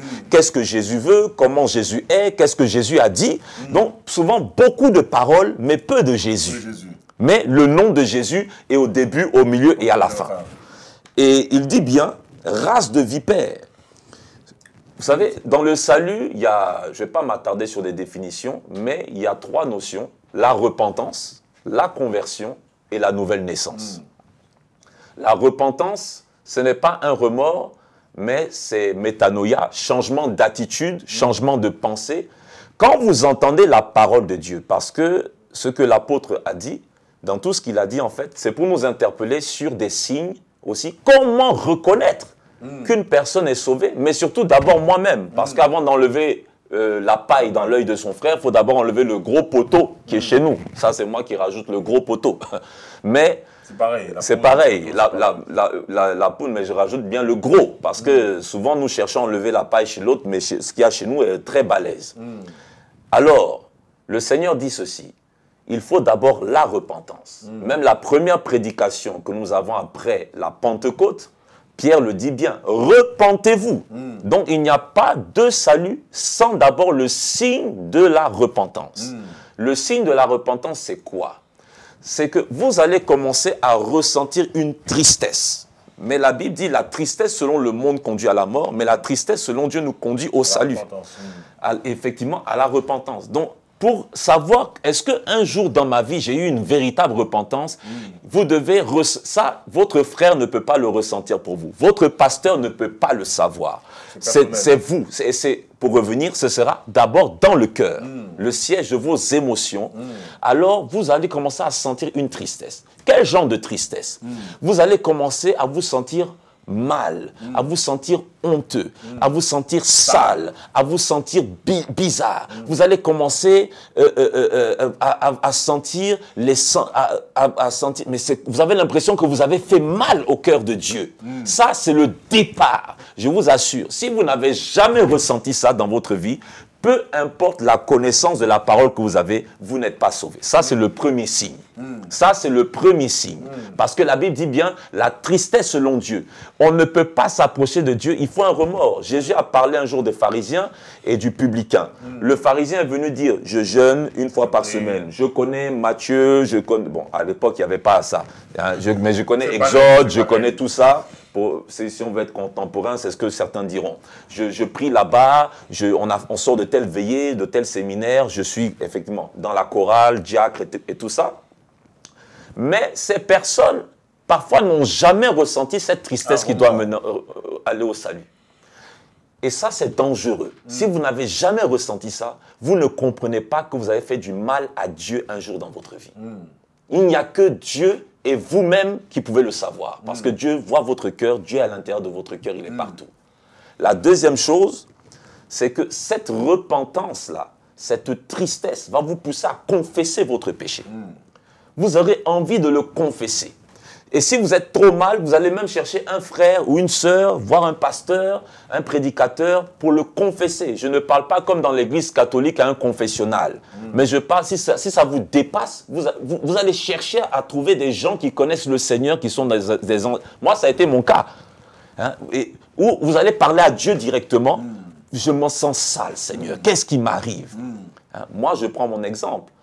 Quand je fumais, je pouvais fumer un paquet tranquillement. Mais quand je me suis converti, j'ai eu le sentiment, personne n'est venu me parler. Je n'ai pas entendu de prédication sur, oui, aujourd'hui, il y a des gens qui veulent un peu nous faire perdre du temps. Oui, mais pasteur, tu ne nous as pas enseigné que la cigarette est mauvaise. Pasteur, tu ne nous as pas enseigné que le concubinage est mauvais, que l'impudicité est mauvais. Et même si c'est écrit, tu ne l'as pas dit toi. Bon, déjà, il faut savoir une chose. Quand il y a l'action de l'Esprit de Dieu dans le cœur d'un homme, l'Esprit de Dieu va te l'enseigner. L'onction qui est en nous, l'Esprit de Dieu qui est en nous, nous enseigne toutes choses. La personne qui est réellement convertie, là, il y aura une action du Saint-Esprit au niveau de son cœur. Maintenant, je vais équilibrer, je suis obligé de faire cette parenthèse parce qu'il y a quand même du désordre dans les églises. Beaucoup utilisent ce verset pour dire « je n'ai plus besoin d'aller dans un culte, il n'y a plus besoin de prédicateur, le Saint-Esprit m'enseigne ». Non, il faut comprendre, si vous lisez bien le contexte, ça concerne le salut, la vie éternelle. L'onction ou le Saint-Esprit en vous va vous enseigner toutes choses par rapport à votre salut. Ce qui concerne la moralité, la piété, les vertus, la bonté, la patience, le fait d'aimer. Mon ami, quand vous avez aimé votre femme, votre papa, votre maman, ce n'est pas une doctrine, ce n'est pas un enseignement. Ça vient en vous, ça explose, ça fait boum. C'est pareil. Dans le vrai salut, ça explose en vous, ça ne s'enseigne pas. Moi, quand je me suis converti au Seigneur, que le salut est rentré, que j'ai vu le salut, pas physiquement en Jésus-Christ, mais dans le cœur, parce que pour l'instant, c'est par le Saint-Esprit, je n'ai jamais entendu une prédication sur l'impudicité. Je n'avais pas encore entendu de prédication sur l'impudicité pour savoir que c'était mauvais. Qu'est-ce qui s'est passé? Une femme est venue se mettre nue dans mon salon. J'étais encore étudiant. Et j'ai entendu une voix intérieure me dire « on ne fait pas ça, on ne fait pas ça ». J'ai tourné sur place, elle est partie, je ne l'ai pas touchée. Parce que Jésus est vivant. Jésus n'est pas resté dans le tombeau. Le ciment ne l'a pas bloqué, la pierre a été roulée, on ne le voit pas. Mais quand le salut arrive, c'est pour ça que j'ai pris ce passage, le salut, ce n'est pas un événement, c'est Jésus. Quand le salut est là, le salut vous parle. Amen. C'est ça le vrai salut. Beaucoup de gens n'ont jamais eu une rencontre personnelle avec Jésus. Ils ont rencontré le prédicateur. Ils ont rencontré l'éloquence d'un message. Je bénis Dieu pour l'éloquence, pour les dons qu'il nous donne. Et je préfère que ces personnes restent là malgré le n'importe quoi qu'elles font. Parce qu'un jour, la semence peut germer. Ils peuvent accéder au Seigneur. Mais, bien aimé, voici le premier signe, la repentance dans laquelle il y a une tristesse, il y a une confession de votre péché, il y a une action de l'Esprit de Dieu intérieur qui éveille votre conscience. Vous n'avez pas besoin de prédication. Hein? Nous sommes là pour le côté doctrinal. Nous ne sommes pas là pour le côté du cœur. Le côté du cœur, l'enseignement du cœur, ça c'est la charge du Saint-Esprit. C'est dans ce sens qu'on dit que le Saint-Esprit vous communiquera toutes choses, vous enseignera toutes choses. Mais c'est le même Saint-Esprit qui nous établit pour vous enseigner ce soir. Maintenant, ça va produire quoi? La conversion. Quand vous avez ce remords, vous sentez, vous comprenez c'est quoi le péché. Vous n'avez pas besoin de 1000 prédications. Vous le sentez à l'intérieur de vous. Vous allez vous détourner. C'est ça la conversion. Vous vous détournez, vous faites un demi-tour pour aller maintenant vers Dieu. Et quand vous avez fait cette conversion, c'est là que la Bible parle de la nouvelle naissance. Vous, votre rôle, c'est de vous repentir, c'est de vous convertir. Hein, et le rôle de Dieu est de vous faire naître de nouveau. Parce que ce n'est pas c'est le rôle de la maman de pousser. Ce n'est pas le rôle du bébé de travailler. Hein, c'est à la maman qu'on dit pousser, pousser, pousser. Jésus a poussé pour nous à la croix. Mais à nous d'aller vers lui. À nous de nous repentir. À nous de nous convertir. Et à partir de là, il y a ces signes-là. Et c'est de ça que le Seigneur nous parle ici. Et bien aimé, s'il n'y a pas ces choses, il n'y a pas de salut véritable. Et il y a quelque chose que tu as dit, apôtre, même des pasteurs ne sont pas sauvés. Comment ça se fait? Et ça, on m'a beaucoup posé cette question. Comment ça se fait que tel pasteur, vous dites qu'il peut arriver qu'un prédicateur n'est pas sauvé, un chrétien n'est pas sauvé, mais il manifeste même les dons spirituels. Parce que voici la problématique actuelle. Parce que pour nous qui aimons beaucoup les charismes de Dieu, qui aimons les dons de Dieu, nous qui croyons que l'évangile ne doit pas seulement être prêché en parole, mais il doit aussi y avoir l'épreuve, chasser les démons, les signes de Marc chapitre 16, verset 17, imposer les mains aux malades, parler de nouvelles langues, prophétiser, ressusciter les morts, purifier les lépreux. C'est l'ordre que le Seigneur, Jésus n'a jamais dit, quand vous lisez la parole, toutes les fois que Jésus a dit, allez prêcher la bonne nouvelle du royaume, guérissez les malades. Le royaume, pour l'instant, ne vient pas de façon à frapper les regards, mais il doit y avoir des preuves, des signes pour montrer que ce royaume invisible deviendra visible un jour. Comment ça se fait? Mais la Bible est claire. On va pas, mais Nombre chapitre 21. Nous avons l'histoire d'un homme qui s'appelle Balaam, un prophète. Il sera sur un âne. Il désobéit à Dieu, il part sous l'ordre de Balak pour maudire le peuple d'Israël. Dieu va placer un ange sur la route avec une épée pour tuer Balaam. Mais Dieu va ouvrir les yeux de l'âne, l'âne va voir l'ange. Et l'âne va parler, un animal va parler. Vous savez, dans cette histoire, un jour, le Seigneur m'a dit, je n'ai pas besoin de tes jeûnes et prières pour que tu prophétises. Je n'ai pas, parce que souvent, nous jeûnons pour la puissance. Mais la première raison du jeûne d'un chrétien, c'est l'absence de Jésus. Jésus a bien dit, les pharisiens critiquaient ses disciples, mais eux, ils ne jeûnent pas, non jeûnent, et tu dis rien. Il dit non, ils ne peuvent pas jeûner pendant que l'époux est là. Mais quand l'époux leur sera enlevé, alors ils jeûneront. Le jeûne, normalement, oui, mais... Nous devons jeûner pour la puissance, nous devons jeûner pour plusieurs choses, mais la première raison d'un jeûne, pour la vie d'un vrai chrétien, c'est il sent une forme, Jésus est là, mais il sent qu'il y a un écart, il y a un désir, c'est la manifestation de rechercher Dieu, tout simplement. Alors, bien-aimé, par cette histoire-là, je veux dire quoi? Parce que l'âne est une symbolique, cette histoire de Balaam. L'âne représente les hommes. Ce n'est pas pour rien que Jésus, à la dernière Pâque, avant d'accomplir le sacrifice pour la rédemption des hommes, est rentré sur un ânon. Pourquoi? Parce que l'âne, selon la parole de Dieu, est un animal impur.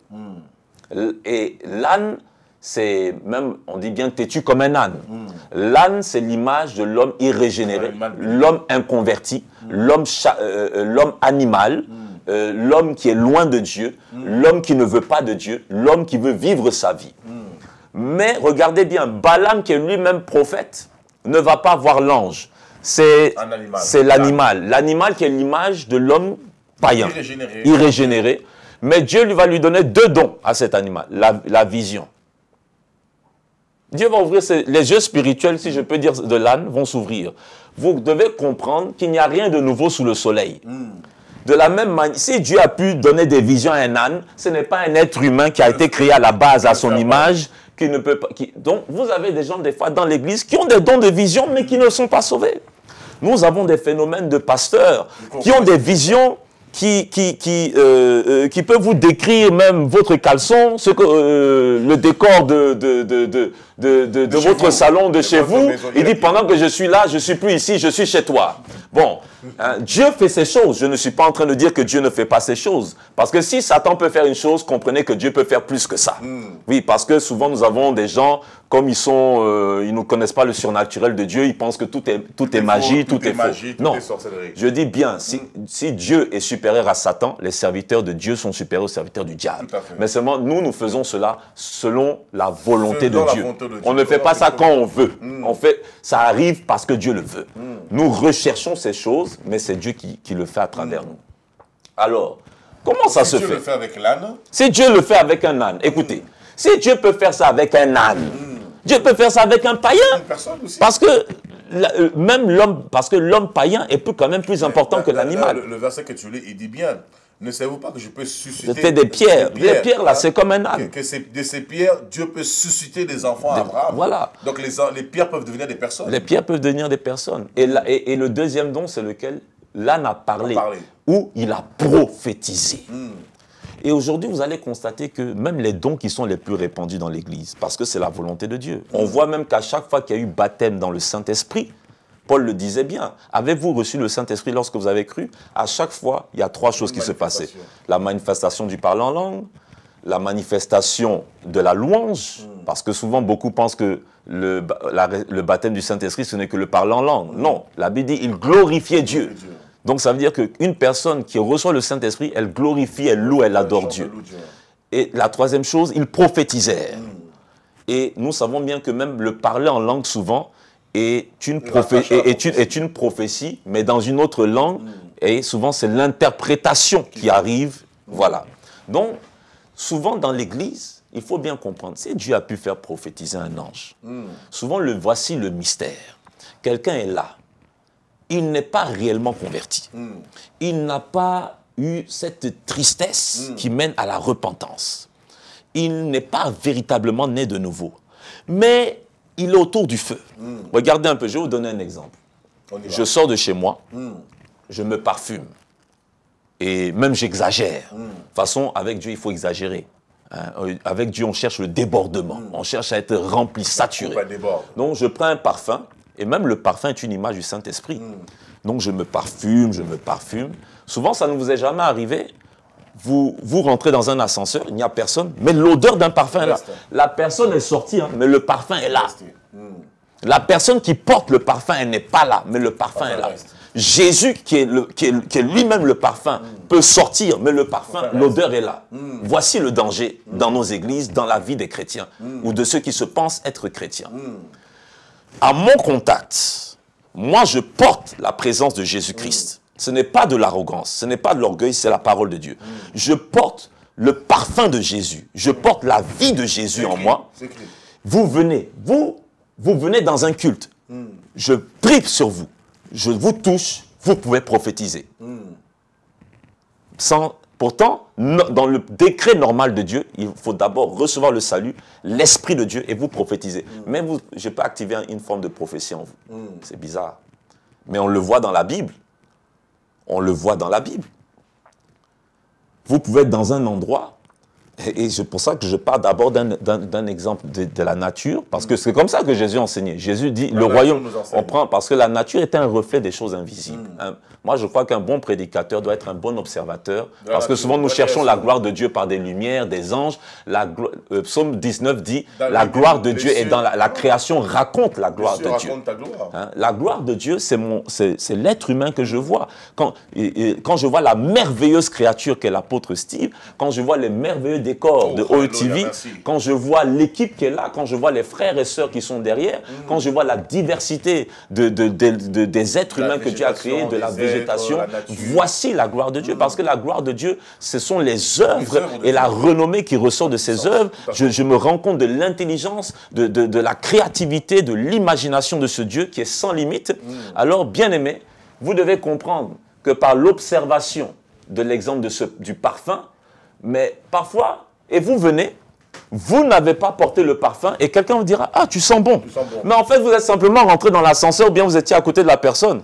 Ça ne vous est jamais arrêté d'être dans un métro. Oh, tu sens la cigarette, mais tu n'es pas fumeur. Mais tous les autres, là, t'ont transmis leur odeur de cigarette. Mais tu n'es pas fumeur. Donc, je peux vous dire que parfois, certains ont une forme d'odeur de Jésus-Christ, mais ils n'ont pas la bouteille. Hein? Ils reçoivent une forme d'onction, mais ils n'ont pas l'onction. Hein, ça les effleure. Et comme ça les effleure, ils pensent qu'ils sont chrétiens. Comme ils ont libéré une prophétie, ils pensent qu'ils sont chrétiens. Dieu fait ce qu'il veut. Si Dieu a utilisé un animal, Dieu peut utiliser l'homme animal. Si Dieu a utilisé un animal, Dieu peut utiliser quelqu'un qui rentre dans l'église. Si Dieu a utilisé... Quelqu'un peut prendre le micro, là, il chante, Dieu descend et boum, il guérit un malade. Mais vous-même, vous n'êtes pas sauvés. Je vais vous dire, 1 Timothée chapitre 4, le verset 16 dit, l'apôtre Paul, qui est un grand défenseur de la grâce, on l'a lu, il dit, si vous allez encore dans les œuvres de la loi, vous êtes déchus de la grâce. Hein? Mais il dit bien à Timothée, veille sur ton enseignement. C'est ainsi que tu te sauveras toi-même. Je pensais que c'était Jésus qui nous sauvait maintenant. Il dit, tu te sauveras toi-même. Bien aimé, vous devez comprendre que le salut a plusieurs dimensions. Le salut, dans un sens, est le commencement d'une nouvelle vie. Le salut... Et beaucoup de gens, je ne veux pas être compliqué, beaucoup de gens ne comprennent pas que, en fait, vous êtes sauvés en espérance. C'est ce qui a été lu dans Romains. Vous êtes sauvés comment? Vous êtes sauvés d'abord dans votre esprit. Parce que l'homme est un esprit, est une âme. L'âme est spirituelle. Ce sont des choses qu'on ne peut pas expliquer à 100%.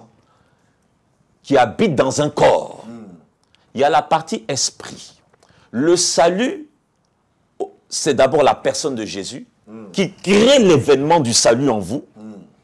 Mais le salut étant une vie, un des signes qui me montre aussi que j'ai reçu le salut, c'est que dans mon esprit, je prends conscience que Dieu étant esprit, je ne le vois pas, mais il me voit. Dans mon esprit, je ne sais pas où localiser mon esprit. Parce que Dieu est esprit et ceux qui l'adorent dans Jean 4, 24 doivent l'adorer en esprit et en vérité. Mon esprit devient conscient qu'il y a un monde invisible. Avant, je ne m'inquiétais pas de ce monde invisible où j'étais connecté au monde invisible de Satan. Mais mon esprit me dit qu'il y a le monde invisible de Dieu qui est supérieur. C'était la conscience de Dieu. L'esprit, on peut le définir aussi par la conscience de Dieu à l'intérieur de l'homme. Cette conscience de Dieu, elle est ranimée. Elle est restaurée. La Bible dit même dans Éphésiens, vous avez été ressuscité avec Christ. J'ai été ressuscité comment? C'est mon esprit qui a été ressuscité. Mon esprit qui était mort. De sorte que je peux maintenant recevoir des songes, des visions, des choses de Dieu. Je me mets à aimer la parole de Dieu. Moi, je ne crois pas, si vous pensez que vous êtes sauvé, vous n'aimez pas la parole de Dieu, vous avez un problème. Un des signes, moi je vais vous donner un exemple. À l'école, j'étais très paresseux. Pas sur tout, mais en matière de lecture, j'étais très paresseux. Mais je savais toujours comment m'en sortir. Par exemple, en français, philosophie, j'arrivais à mémoriser certaines choses rapidement, mais je ne lisais pratiquement aucun livre. Mais j'étais très fort pour remplir les vides et tout. Je me débrouillais toujours pour sortir avec un 10, 11 ou 12. Le professeur pensait que j'avais lu, j'avais rien lu. Mais quand j'ai été touché par la grâce de Dieu, j'ai commencé à lire la Bible. Je dis, mais non, attends. J'ai commencé à lire. Chacun a sa dimension, mais je voulais lire. Je voulais écouter la parole de Dieu. Ce n'est pas normal. Des gens disent qu'ils sont sauvés et aller écouter la parole de Dieu, ça ne leur dit rien. 5 minutes de prédication, ils voient ça comme 5 heures. Vous avez un problème. Peut-être que vous n'êtes pas sauvé. Mais je ne vais pas m'appuyer sur un seul signe. Un deuxième signe. Vous dites que vous êtes sauvé. Mais le salut qui est rentré en vous, c'est le Dieu d'amour. Et vous n'aimez pas le pasteur. C'était votre objectif ici, là, c'est de détruire l'église. Mais vous n'êtes pas sauvé. Vous n'êtes pas sauvé. Votre objectif, ou bien vous êtes pasteur, parce que je prends cet exemple. Apôtre, tu as dit certains pasteurs. Certains pasteurs sont pas vous êtes pasteur, vous êtes éloquent, mais vous passez votre temps à maudire les gens. Vous espérez que votre collègue, l'église de votre collègue va fermer, comme ça vous allez récupérer les fidèles. Bien, c'est la vérité. Oui, bien sûr. Le salut vous a quitté. Le salut est sorti. Vous êtes pasteur. Quelqu'un quitte votre église, vous le maudissez. Vous êtes pasteur, vous avez fini de former quelqu'un, la personne, ça se voit, elle a des talents, elle est aguerrie, vous ne lui donnez plus aucun cours biblique, vous êtes juste là comme conseiller, elle est là, si de temps en temps elle prend... Vous voulez plus qu'elle... Voilà, mais tout ce qu'elle fait, c'est juste conduire des prières de temps en temps, mais pourtant, l'aspect formation en elle, il n'y a pas. Mais le jour où il vous dit, je sens dans mon cœur qu'il faut que j'aille faire autre chose, non, ce n'est pas le temps, boum, mais s'il force un peu, tu es maudit, je te disgrâce, tu vas mourir, je ferme le ciel. Bien aimé, c'est que vous êtes prédicateur, mais vous n'êtes pas sauvé. Parce que c'est celui qui est rentré en vous, il est amour. Vous n'aimez pas prier. Vous voulez toujours que les gens prient pour vous. Mais bien aimé, je vais vous dire, quand le salut rentre en vous, c'est Jésus qui rentre en vous. Vous devez aimer lui parler. Je ne vous dis pas de faire des prières de 5 heures, mais vous devez avoir ce désir de lui parler. Si vous n'avez pas ce petit signe déjà, moi, et que ce n'est pas nous qui allons le savoir, mais si vous confessez que vous n'avez pas ces choses, je doute véritablement du salut de cette personne. Peu importe son titre, peu importe sa fonction, peu importe ses œuvres, peu importe ses offrandes dans l'église, je doute vraiment du salut de cette personne. Un autre signe, par rapport même à la repentance, c'est le fait de fuir le mal. La Bible dit l'enfant de Dieu ne pêche pas. Mais s'il a péché, il a un avocat auprès du Père, Jésus-Christ le juste. 1 Jean chapitre 2 le dit. Ça veut dire quoi? Un chrétien peut pécher, ça peut arriver, mais ce n'est pas un style de vie. Mais un chrétien qui est constamment dans le péché, du lundi au lundi, vous avez un gros problème, vous n'êtes pas sauvé. On peut chuter. Un pasteur peut chuter. Ça ne veut pas dire qu'il n'est pas sauvé. Mais si quelqu'un en fait un style de vie, il prend plaisir à ça. Il n'y a plus de sentiment de tristesse, il n'y a plus de remords. Il passe même par la Bible pour donner des formes d'excuses. En disant, Dieu voit mon cœur, Dieu connaît mon cœur. Non, vous n'êtes pas sauvé. Vous n'êtes pas sauvé, là, il y aura un problème. Parce que ça, déjà, c'est votre esprit emmagasine tout ça. Et vous avez, et votre âme est en train d'être sauvée parce que le salut a un aspect historique. C'est-à-dire, l'esprit a déjà été sauvé. Si vous voulez, potentiellement parlant, même l'esprit des païens, dans un sens, appartient à Dieu parce que l'esprit, c'est aussi le souffle et l'esprit retourne à Dieu. Mais vous êtes une âme, c'est là qu'il y a votre personnalité parce que Dieu ne fait pas des clones. Cette âme-là, elle est sauvée, je pourrais dire, à moitié. C'est pour ça que Dieu institue l'Église. Dieu, il dit bien maintenant, enseignez-leur, selon Matthieu chapitre 28, verset 18, à pratiquer. Pas à recevoir. Oui, pas à recevoir, mais à pratiquer. Parce que si vous ne pratiquez pas, vous êtes comme des auditeurs oublieux. Hein? C'est comme si vous avez renié même votre reflet dans un miroir. Et nous travaillons... Parce qu'il y a beaucoup de convoitises dans ce monde qui font la guerre à nos âmes. Et notre force, notre épée, c'est la parole de Dieu. Amen. Un chrétien qui ne s'approche pas de la parole de Dieu, il met en danger son âme. Et nous attendons la rédemption, le salut futur de notre corps. C'est ce que Romains chapitre 8 dit. La création soupire après la révélation des enfants de Dieu. En vérité, même beaucoup de personnes se trompent. Et c'est là qu'il y a une forme d'évangile. Même les fils de Dieu soupirent après la rédemption. Parce qu'il y a une forme d'évangile, il est vrai, que Dieu veut nous bénir. Et à travers nos bénédictions, parfois nos bénédictions peuvent même prêcher pour nous et peuvent permettre d'être comme un appât pour attirer les âmes pour qu'elles soient vraiment sauvées.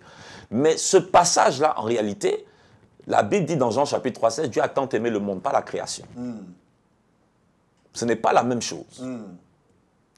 Voici le problème, parce que nous avons aussi certains chrétiens, parce qu'ils ont certaines grâces, certaines bénédictions, mais ils pensent qu'ils sont chrétiens.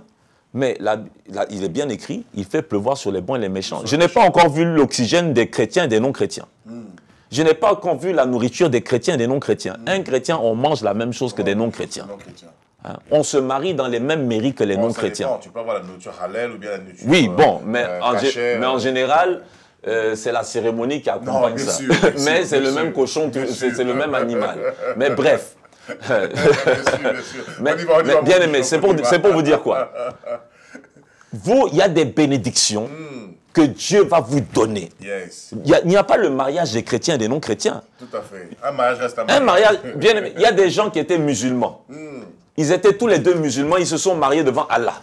Ils étaient bouddhistes, ils se sont mariés devant Bouddha. Ils étaient athées, ils se sont mariés devant rien. Et tous les deux deviennent chrétiens. Est-ce qu'on a refait le mariage à l'église? On n'a jamais refait le mariage. On n'a pas béni le mariage. Un mariage reste un mariage. Un mariage reste un mariage. C'est l'union d'un homme et d'une femme. Donc vous comprenez qu'il y a plein de bénédictions sur la terre que Dieu va vous donner même si vous n'êtes pas chrétien. Donc quand vous allez venir dans l'église en étant toujours pas sauvé, mais ça n'empêche pas Dieu. Il y a la bénédiction du temps que Dieu a donné à tout le monde. Il y a la bénédiction de l'effort que Dieu a donné à tout le monde. C'est pour ça qu'on peut être chrétien pauvre et puis païen riche. Parce que le païen, il est travailleur, le chrétien, il est paresseux. Mais il ira au ciel. Vous comprenez? Donc, il y a des bénédictions qui vont tomber. Et quand vous aurez ces bénédictions, vous allez croire que vous êtes favorisé par Dieu. Vous n'êtes pas favorisé par Dieu, vous êtes favorisé par votre propre effort, par votre propre travail. Et c'est pour ça que la Bible dit, ce n'est pas le monde qui attend la révélation des fils de Dieu. Le monde n'a que faire de la révélation des fils de Dieu. Je vous dis, vous tombez dans des vrais païens, vous leur montrez votre Mercedes, tout ça, ils n'en ont rien à faire. Ce n'est pas leur problème. Vous leur montrez même votre jet privé, quelqu'un qui est païen, ce n'est pas son problème. D'ailleurs, Paul a dit, hein, si c'est seulement dans 1 Corinthiens 15, si c'est seulement dans cette vie que nous espérons, nous sommes les plus malheureux des hommes. Puisque les gens qui mangent bien, c'est les païens. Voilà. Les gens qui ont la plupart des fortunes, les plus fortunés, c'est les païens. Les gens qui sont mieux lotis, c'est les païens. Ceux qui portent les habits royaux, ce sont des païens. C'est seulement dans cette vie que nous espérons. Nous sommes vraiment... Voilà. Dieu n'est pas contre ça. Dieu même veut ça. Il y a des personnes même qui doivent être même riches, millionnaires, milliardaires pour l'évangile. Ce n'est pas un problème. Mais la Bible n'a pas dit le monde. La Bible dit la création. La création, c'est quoi? Ce que beaucoup de gens ne savent pas, c'est que la terre sur laquelle nous marchons, elle est vivante. L'Éternel dit, ô terre, ouvre tes oreilles. Le vent, là, il a des oreilles. Les oreilles, les arbres. Les arbres, voilà. Voilà, et la Bible dit que tous les arbres louent le Seigneur. Tout ce qui respire loue le Seigneur. Il faut savoir que dans la chute de l'homme, la création a pris la conséquence. D'où les tremblements de terre, des choses, les épines, les ronces. Et cette terre étant vivante, et comme elle sait que celui qui doit dominer, c'est l'homme, elle attend la restauration du corps de l'homme. Quand l'homme sera ressuscité, la terre aussi sera restaurée. C'est de ça dont il est question. Ce n'est pas d'aller montrer que oui, tu vois mon don spirituel, tu vois comment je suis, Dieu est avec moi. Vous pouvez avoir ces choses, Dieu n'est pas avec vous. Mais je ne dis pas aussi que ceux qui ont ces choses, Dieu n'est pas avec eux. Mais ce n'est pas une garantie que... Parce que le salut, comme l'a dit l'apôtre, c'est en croyant du cœur. Et dans ce cœur doit y avoir la tristesse, la repentance, la conversion, la nouvelle naissance, le désir d'aimer Dieu, aimer votre prochain, aimer l'Église. Vous avez des gens qui vont au culte.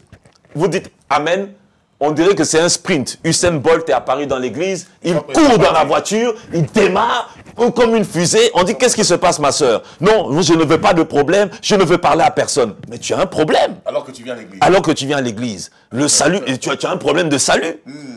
Mes amis, tu as un problème de salut. Il y a plusieurs, on ne peut pas, mais voici, en tout cas pour ceux qui nous, pour aider un peu ceux qui nous suivent. Les signes un peu. Il y a un peu des signes. On n'est pas tous sauvés. On n'est pas tous sauvés. Bon, on n'est pas tous on n'est pas tous sauvés. Oh mes amis, vous l'avez entendu vous-même. Alors, la thématique de cette émission, c'était « Sommes-nous tous sauvés ?» Donc, on comprend par là, bien aimé, pour être sauvé, il y a des conditions. Il faut passer par la nouvelle naissance, il faut la repentance, il faut le changement, il faut la conversion, il faut se détourner du péché. Mais par-dessus tout, il faut que le cœur soit circoncis. Il faut que nous mettions en pratique la parole de Dieu. Sans cela, personne ne peut voir le Seigneur, personne ne peut être sauvé. Donc, dans nos églises, comme a dit l'évangéliste, l'église c'est comme un filet, selon Matthieu 13, et tout le monde vient. Il y a des gens qui peuvent aussi servir Dieu, ils sont engagés dans l'église, mais ce n'est pas pour autant qu'ils sont sauvés. Nous sommes sauvés si seulement et si nous mettons la parole de Dieu en pratique. Jésus a dit dans Matthieu 24, verset 35, « Le ciel et la terre passeront, mais mes paroles ne passeront point. » Le ciel et la terre passeront, mais les paroles de Dieu ne passeront point. Amen. Parce que Dieu lui-même est la parole. Jésus est la parole. Apocalypse 19 nous dit que son nom est la parole de Dieu. Jésus est la parole et nous devons vivre la parole de Dieu, pratiquer la parole de Dieu. Si vous êtes à l'église matin, midi, soir, et que la parole n'est pas pratiquée, et que la parole de Dieu n'est pas enseignée. Écoutez, dans Hébreux 13, Paul dira, « Il est bon que le cœur soit affermi par la grâce. » Or, lorsqu'on parle de la grâce, on dit clairement que la grâce est source de salut pour tout homme. Et la grâce aussi est une personne. La grâce, c'est Jésus, c'est la parole, c'est la vérité. Jésus est la vérité, Jésus est le chemin. Donc, si tu vis la grâce selon Dieu, selon la justice de Dieu, automatiquement, tu es dans le chemin du salut. Parce que je vous ai dit, le salut, en fait, c'est un processus.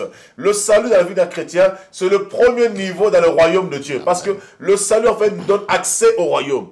Et dans le royaume, il y a des étapes dans le royaume jusqu'à ce que nous puissions atteindre la rédemption totale. C'est-à-dire que le salut maintenant accomplit son apogée, son œuvre rédemptrice pour que nous soyons véritablement comme Dieu. Parce que sur la terre, nous ne sommes pas encore comme lui, mais nous tendons vers la perfection. Nous sommes dans un cheminement. Et nous devons pratiquer la parole de Dieu. Et c'est pourquoi il est important, en tant que pasteur, de vivre la vérité nous-mêmes et en tant que pasteur, de prêcher la vérité. Parce que nous n'avons pas de puissance contre la vérité, nous en avons que pour la vérité. Et lorsque la vérité est prêchée, est proclamée, même si les personnes qui fréquentent nos églises ont du mal à se convertir, il y a deux choses qui vont s'opérer. Soit la personne se tourne vers Dieu, ou soit la personne ne peut pas supporter la parole de Dieu, elle quitte l'église parce que la parole est trop forte, elle est trop puissante. Mais si nous ne comprenons pas cela, bien aimés, nous allons avoir des surprises. Nous allons croire que nous sommes sauvés alors que nous ne sommes pas sauvés. Alors faisons très attention à notre marche avec le Seigneur. Mes amis, le standard est ouvert. On me signale que nous sommes suivis en Italie. Je viens de recevoir l'annonce, nous sommes suivis en Italie. Je tiens à saluer tous les bien-aimés qui sont en Italie. On me signale aussi que nous sommes actuellement suivis au niveau du Bénin, un peu partout, en Belgique, en France, en Suisse. Que le Seigneur vous bénisse.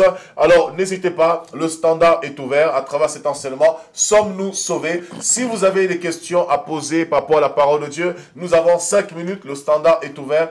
Vous pouvez nous appeler au 06 51 91 40 80. Voilà, 06 51 91 40 80. Le standard est ouvert. Vous pouvez nous appeler ou via le chat du site internet www.oetv.fr ou simplement via Facebook. Écrivez et nous allons répondre à vos questions tout de suite. Nous avons 5 à 10 minutes pour répondre à vos questions. Voilà, n'hésitez pas à écrire, n'hésitez pas à appeler. Nous sommes au 06 51 91 40 80, le numéro qui s'affiche en bas de votre écran. Appelez et nous sommes là pour répondre à toutes vos questions. Tu sais, les gens me disent souvent, oui, mais tu sais, à l'église, on nous a prêché, on nous a enseigné, lorsqu'on accepte Jésus-Christ, c'est fini, nous sommes sauvés. Même si on tombe dans le péché, même si on pratique le péché, même si on vit dans l'immoralité, mais ça c'est la chair, c'est normal, parce que la chair n'est pas parfaite, la chair n'est pas pure, c'est tout à fait normal que nous puissions encore vivre un peu dans le péché, mais lorsqu'on a accepté Jésus-Christ, c'est fini, on ne peut plus perdre le salut est acquis, c'est définitif. Comment tu peux expliquer cela? Bon, moi je pourrais dire que c'est parce que les gens se basent plus sur ce qu'ils voient que ce qu'ils ressentent dans le cœur. On va rester vraiment sur... Parce que c'est le cœur. Même Philippe a dit, l'évangile Philippe a dit à l'eunuque éthiopien, en parlant du baptême, il dit, qu'est-ce qui peut m'empêcher d'être sauvé? Il a dit, si tu crois que Jésus-Christ est le Fils de Dieu de tout ton cœur. Moi, ce que je pourrais dire, c'est que quand vous voyez quelqu'un comme Judas, ce que les gens oublient, les gens ne voient que la fin de Judas. Il a trahi. Mais les gens oublient que Judas était parmi les 12 qui ont chassé les démons. Judas était parmi les 12 qui ont baptisé des personnes. Judas était parmi les 12 qui ont purifié des lépreux. Et ça, c'est trompeur. Je ne peux pas dire que moi j'ai toutes les réponses, mais je dis ce qui est écrit. Judas a fait toutes ces choses, mais à la fin, il a trahi le Seigneur, il s'est suicidé. Moi, je ne crois pas que Judas est au ciel. Je sais qu'aujourd'hui, il y a des gens qui disent qu'il y a l'évangile de Judas.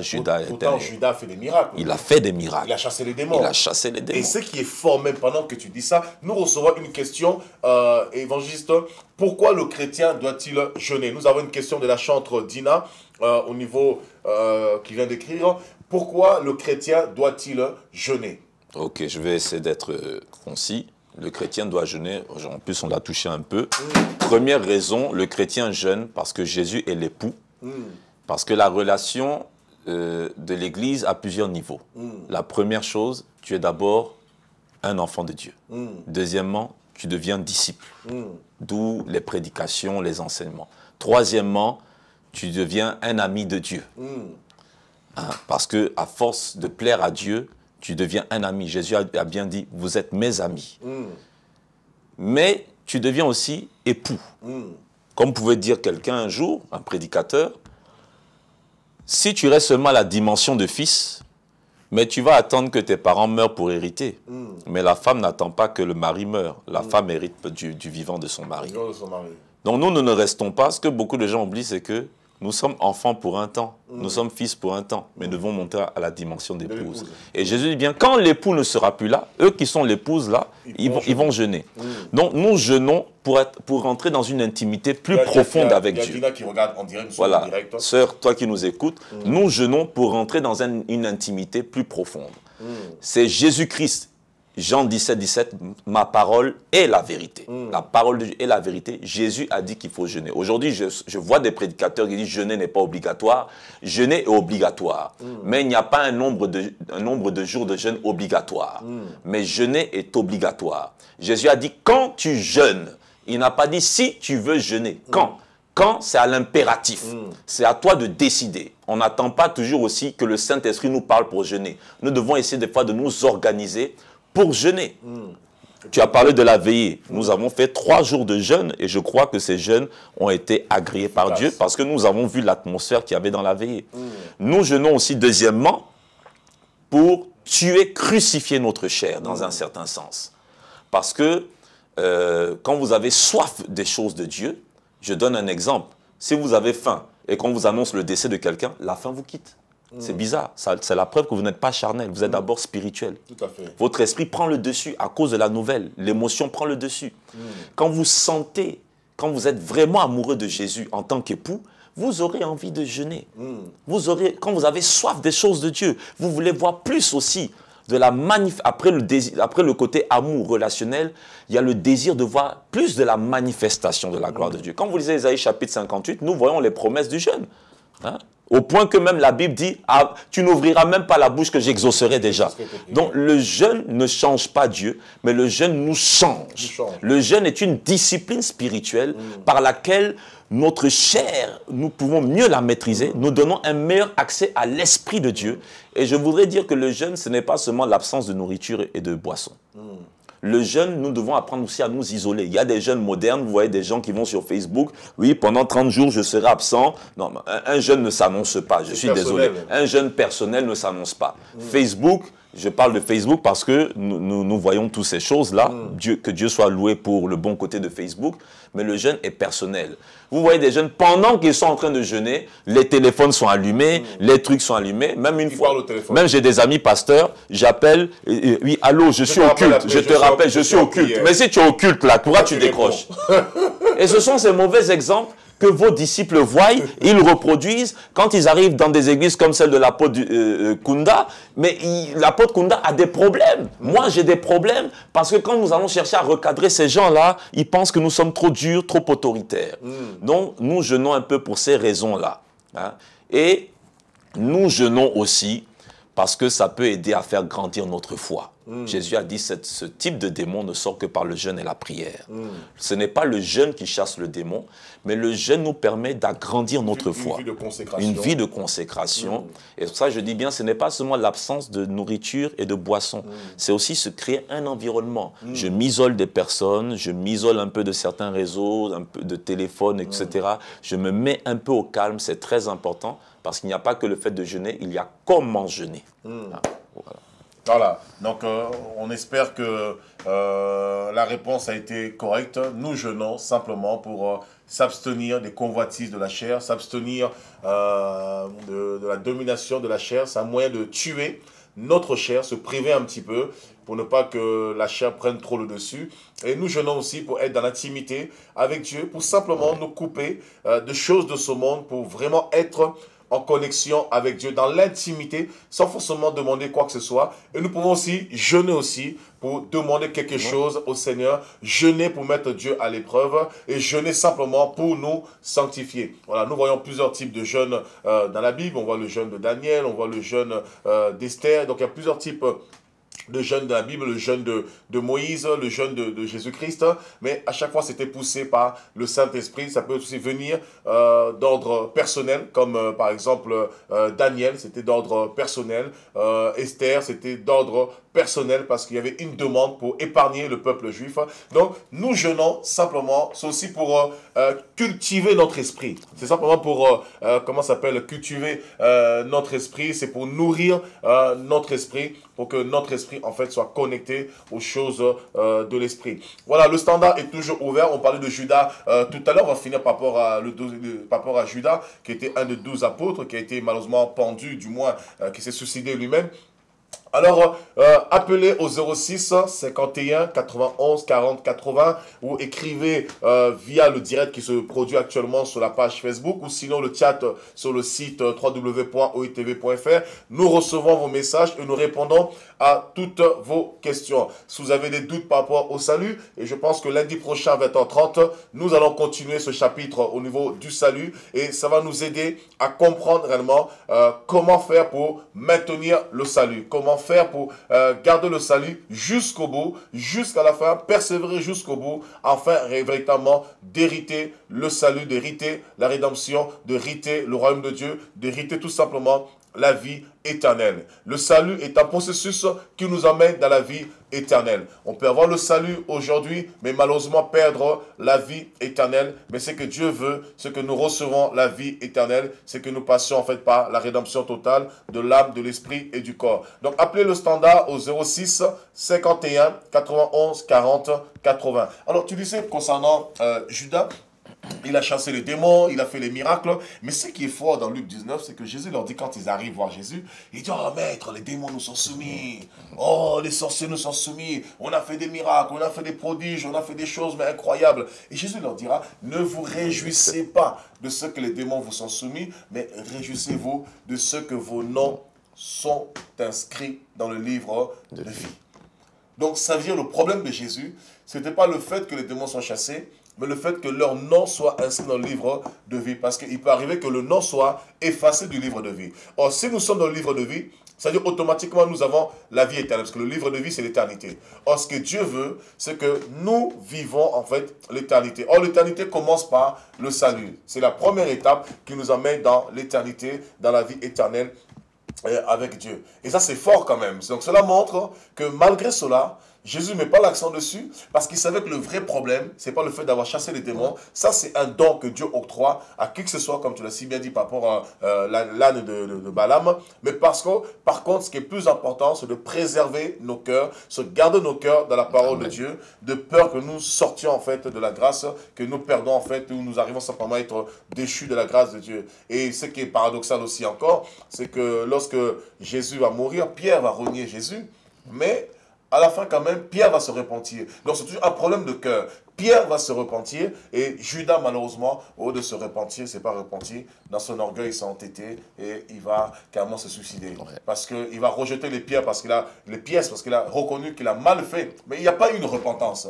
On peut reconnaître que j'ai mal agi, mais sans forcément se repentir. C'était juste des remords. C'était juste des remords, mais sans avoir une repentance. Parce que la repentance nous amène à changer en fait de vision, changer de changement, changer d'orientation, changer de direction, quitter une étape A, aller vers l'étape B, se dire simplement, j'ai péché, j'ai fait mal, maintenant Seigneur, je reviens vers toi, pardonne-moi, purifie-moi, sanctifie-moi, je veux te servir. Mais il a préféré dans son orgueil aller se suicider et malheureusement il a perdu le salut et il a été remplacé. Bien-aimés, ne perdons pas notre salut. Je veux juste lire un passage pour clôturer cette émission. Alors, vous pouvez appeler, le standard est ouvert, envoyez-nous vos messages, appelez, le standard est ouvert, nous sommes là pour répondre à toutes vos questions.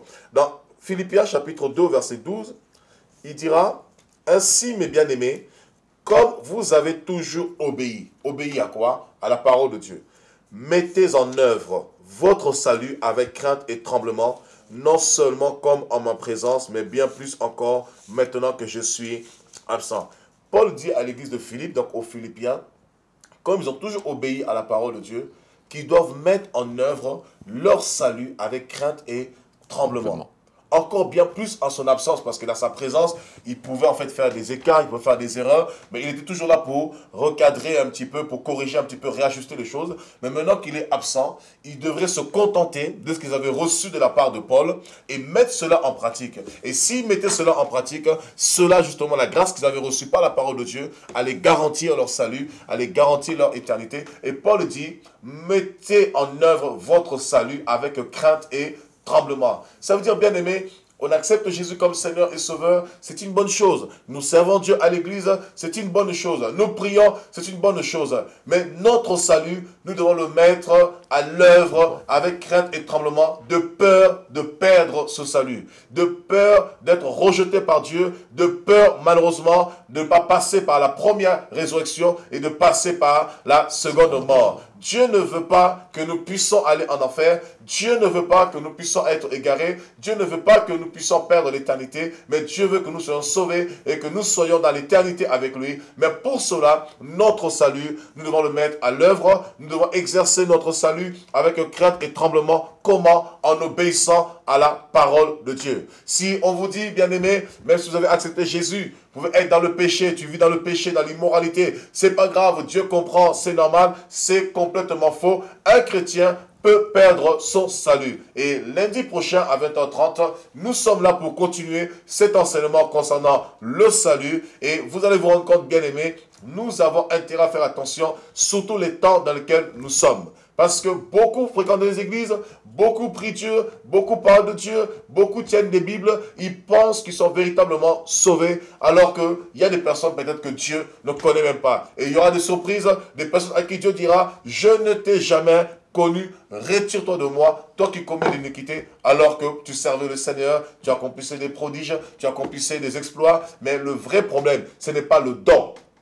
Parce que Dieu n'a que faire du don, parce que le don ne vient pas de l'homme. Le don vient de Dieu, mais le caractère vient de l'homme. Parce que le caractère passe par la mort à soi. Le caractère passe par le fait de tuer son âme, de tuer ses désirs, pour que la nature de Dieu se manifeste. Et là, ça ne demande pas une intervention divine.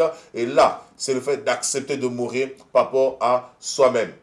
Voilà, que le Seigneur soit béni. Je ne sais pas s'il y a un mot de la fin pour que nous puissions prier et puis pouvoir rendre l'antenne pour la fin de notre émission.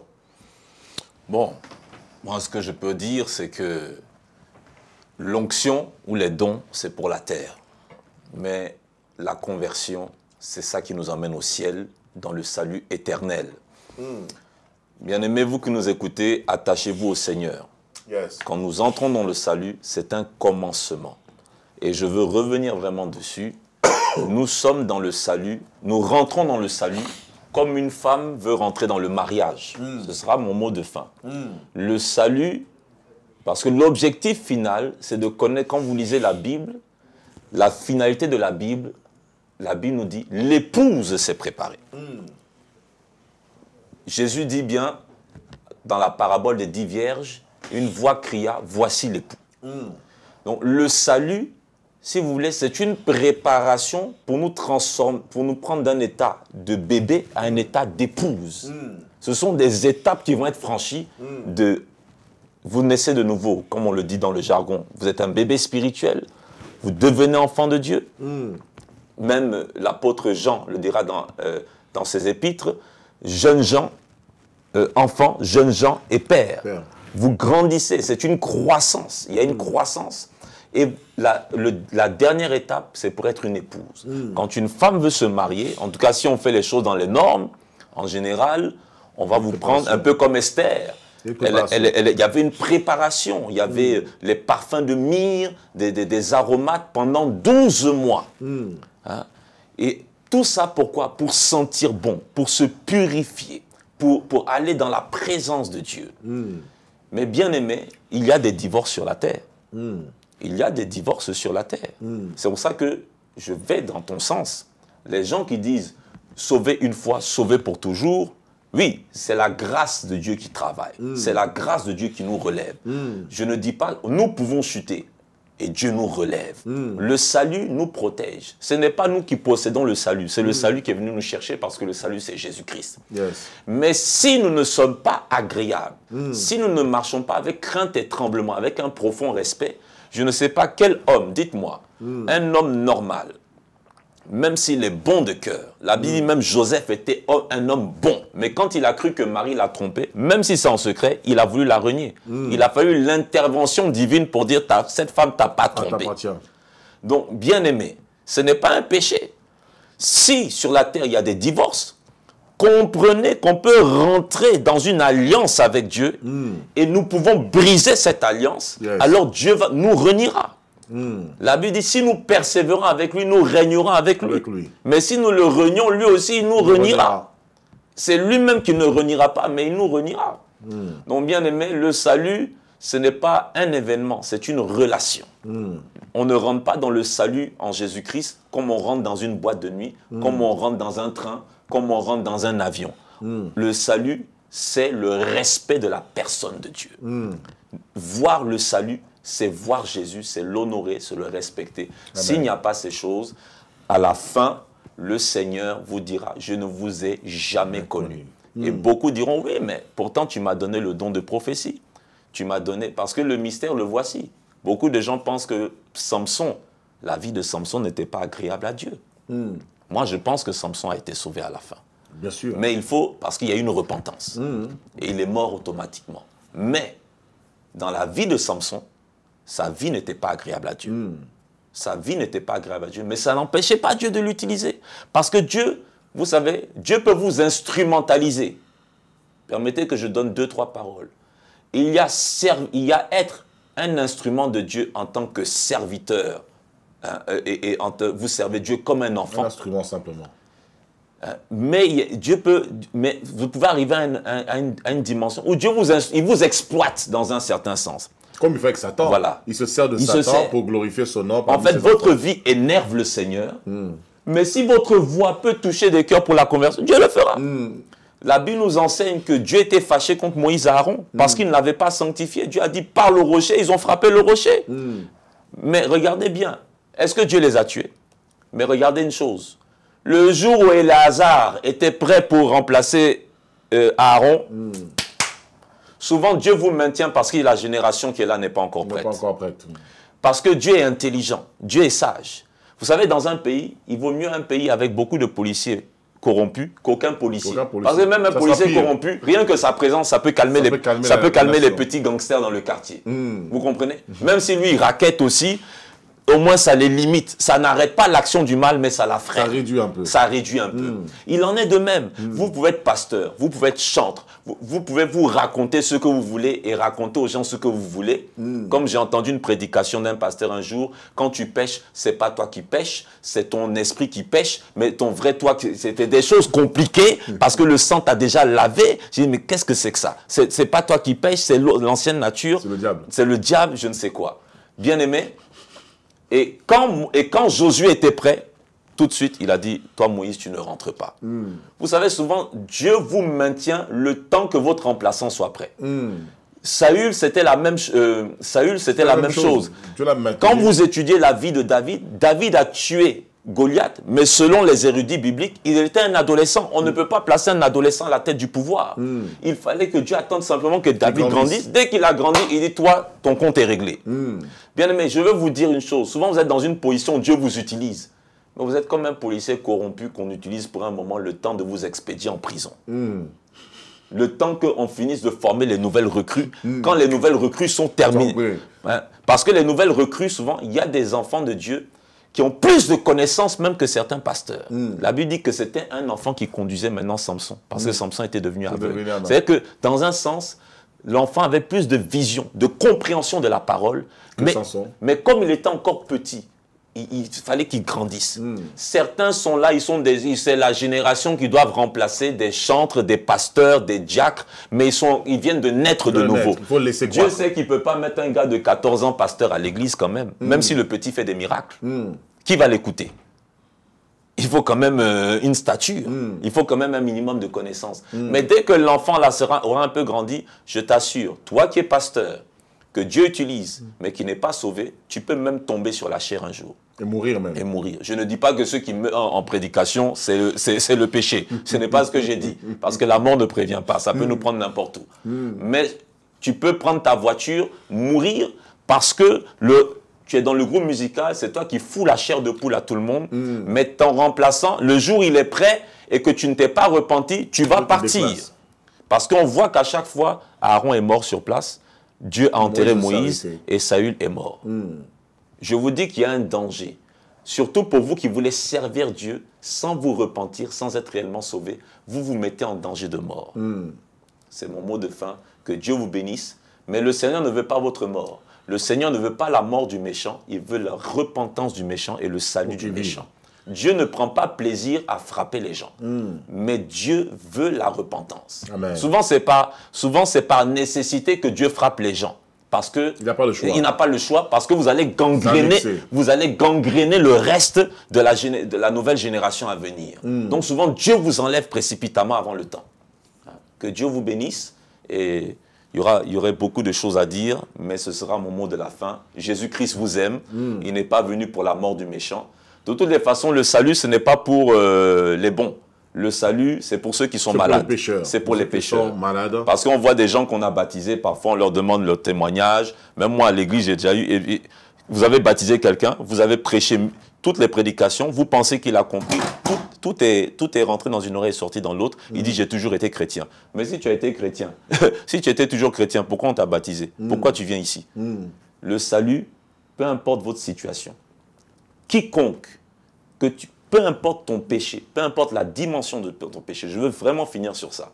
Peu importe le mal, même si pendant que tu nous écoutes là, tu allais pratiquer le mal, il y a une espérance. Parce que c'est en espérance que nous sommes sauvés. Amen. Dieu, votre péché ne choque pas Dieu. Vous pouvez, il n'y a aucun péché. Dieu n'aime pas le péché. Les yeux de Dieu sont trop purs pour voir le mal. Pour voir. Quand on dit voir le mal, c'est-à-dire l'admirer, c'est l'approuver. Sinon, Dieu voit le mal. Dieu voit le mal. Dieu le regarde. Mais Dieu n'est pas choqué. Il n'y a aucun péché qui peut choquer Dieu. Peu importe votre péché, parce que certains disent, ah, quand je rate, vous ne pourrez jamais atteindre la dimension. Donnez vos vies à Jésus. Lui, il vous donnera la dimension. Dieu ne prend pas des gens qualifiés, mais Dieu va qualifier ceux qu'il va appeler. Que Dieu vous bénisse au nom du Seigneur Jésus. Voilà, que Dieu soit béni. Mettez à l'œuvre votre salut, notre salut, avec crainte et tremblement, de peur d'être déchus de la grâce de Dieu. Ce qui nous garantit le salut, ce n'est pas le fait de connaître un homme de Dieu, ce n'est pas le fait de travailler à côté d'un homme de Dieu, ce n'est pas le fait de fréquenter une église, ce n'est pas le fait de parler d'un homme de Dieu. Ce qui nous garantit le salut, c'est le fait que nous-mêmes, à titre personnel, nous avons rencontré le Seigneur Jésus-Christ et au-delà même que nous pratiquons la parole de Dieu. Parce que le salut est individuel. Le salut n'est pas collectif, le salut n'est pas familial, bien qu'il est écrit crois au Seigneur Jésus. Tu seras sauvé toi et ta famille. C'est juste le fait d'être un canal pour dispenser la grâce de Dieu au sein de la famille et chacun doit rendre compte de sa vie. Ce n'est pas ton apôtre, ce n'est pas ton bishop, ton réformateur, ton pasteur, ton prophète, mais c'est toi-même qui rendras compte de ta vie. Alors c'est très très important de prendre cela au sérieux. Ce que Paul disait, mettez à l'œuvre votre salut avec crainte et tremblement, de peur que vous soyez déchus. Que Dieu vous bénisse, que la puissance de Dieu vienne dans vos maisons. Quel que soit ce que vous avez vécu, quel que soit ce que vous avez traversé, quelle que soit la tristesse qui est dans votre cœur, quelle que soit la souffrance, quelles que soient les épreuves, les combats, que Dieu vous bénisse, que Dieu vous fortifie, que Dieu restaure vos âmes, que Dieu restaure vos cœurs qui ont été meurtris, que Dieu vous renouvelle dans votre marche, dans votre foi, que Dieu vous renouvelle dans votre vie de sainteté, que Dieu vous restaure totalement et que tous vos péchés soient pardonnés. Au nom de Jésus-Christ, quelle que soit la dimension de vos fautes, Dieu vous aime, il est prêt à vous restaurer, il est prêt à vous renouveler et il est prêt encore à vous utiliser encore davantage. Mais il faut que votre cœur soit circoncis et que votre cœur soit sincère. Que Dieu vous bénisse, que la grâce de Dieu surabonde dans vos vies. Au nom de Jésus-Christ. Amen. Amen. Alors, soyez bénis. Merci, homme de Dieu, pour ta présence, évangéliste, sur ce plateau. Merci à vous pour votre fidélité de nous recevoir constamment chez vous à travers cette émission. Il est écrit où la parole de Dieu vous est enseignée. Alors, lundi prochain, nous nous retrouvons à 20h30 comme dans son habitude. Tous ensemble, dans cette émission, il est écrit, afin d'expérimenter la puissance de Dieu. Nous allons continuer à parler sur le salut. Que Dieu vous bénisse et que la grâce de Dieu vous accompagne au quotidien. Au nom de Jésus-Christ, à bientôt.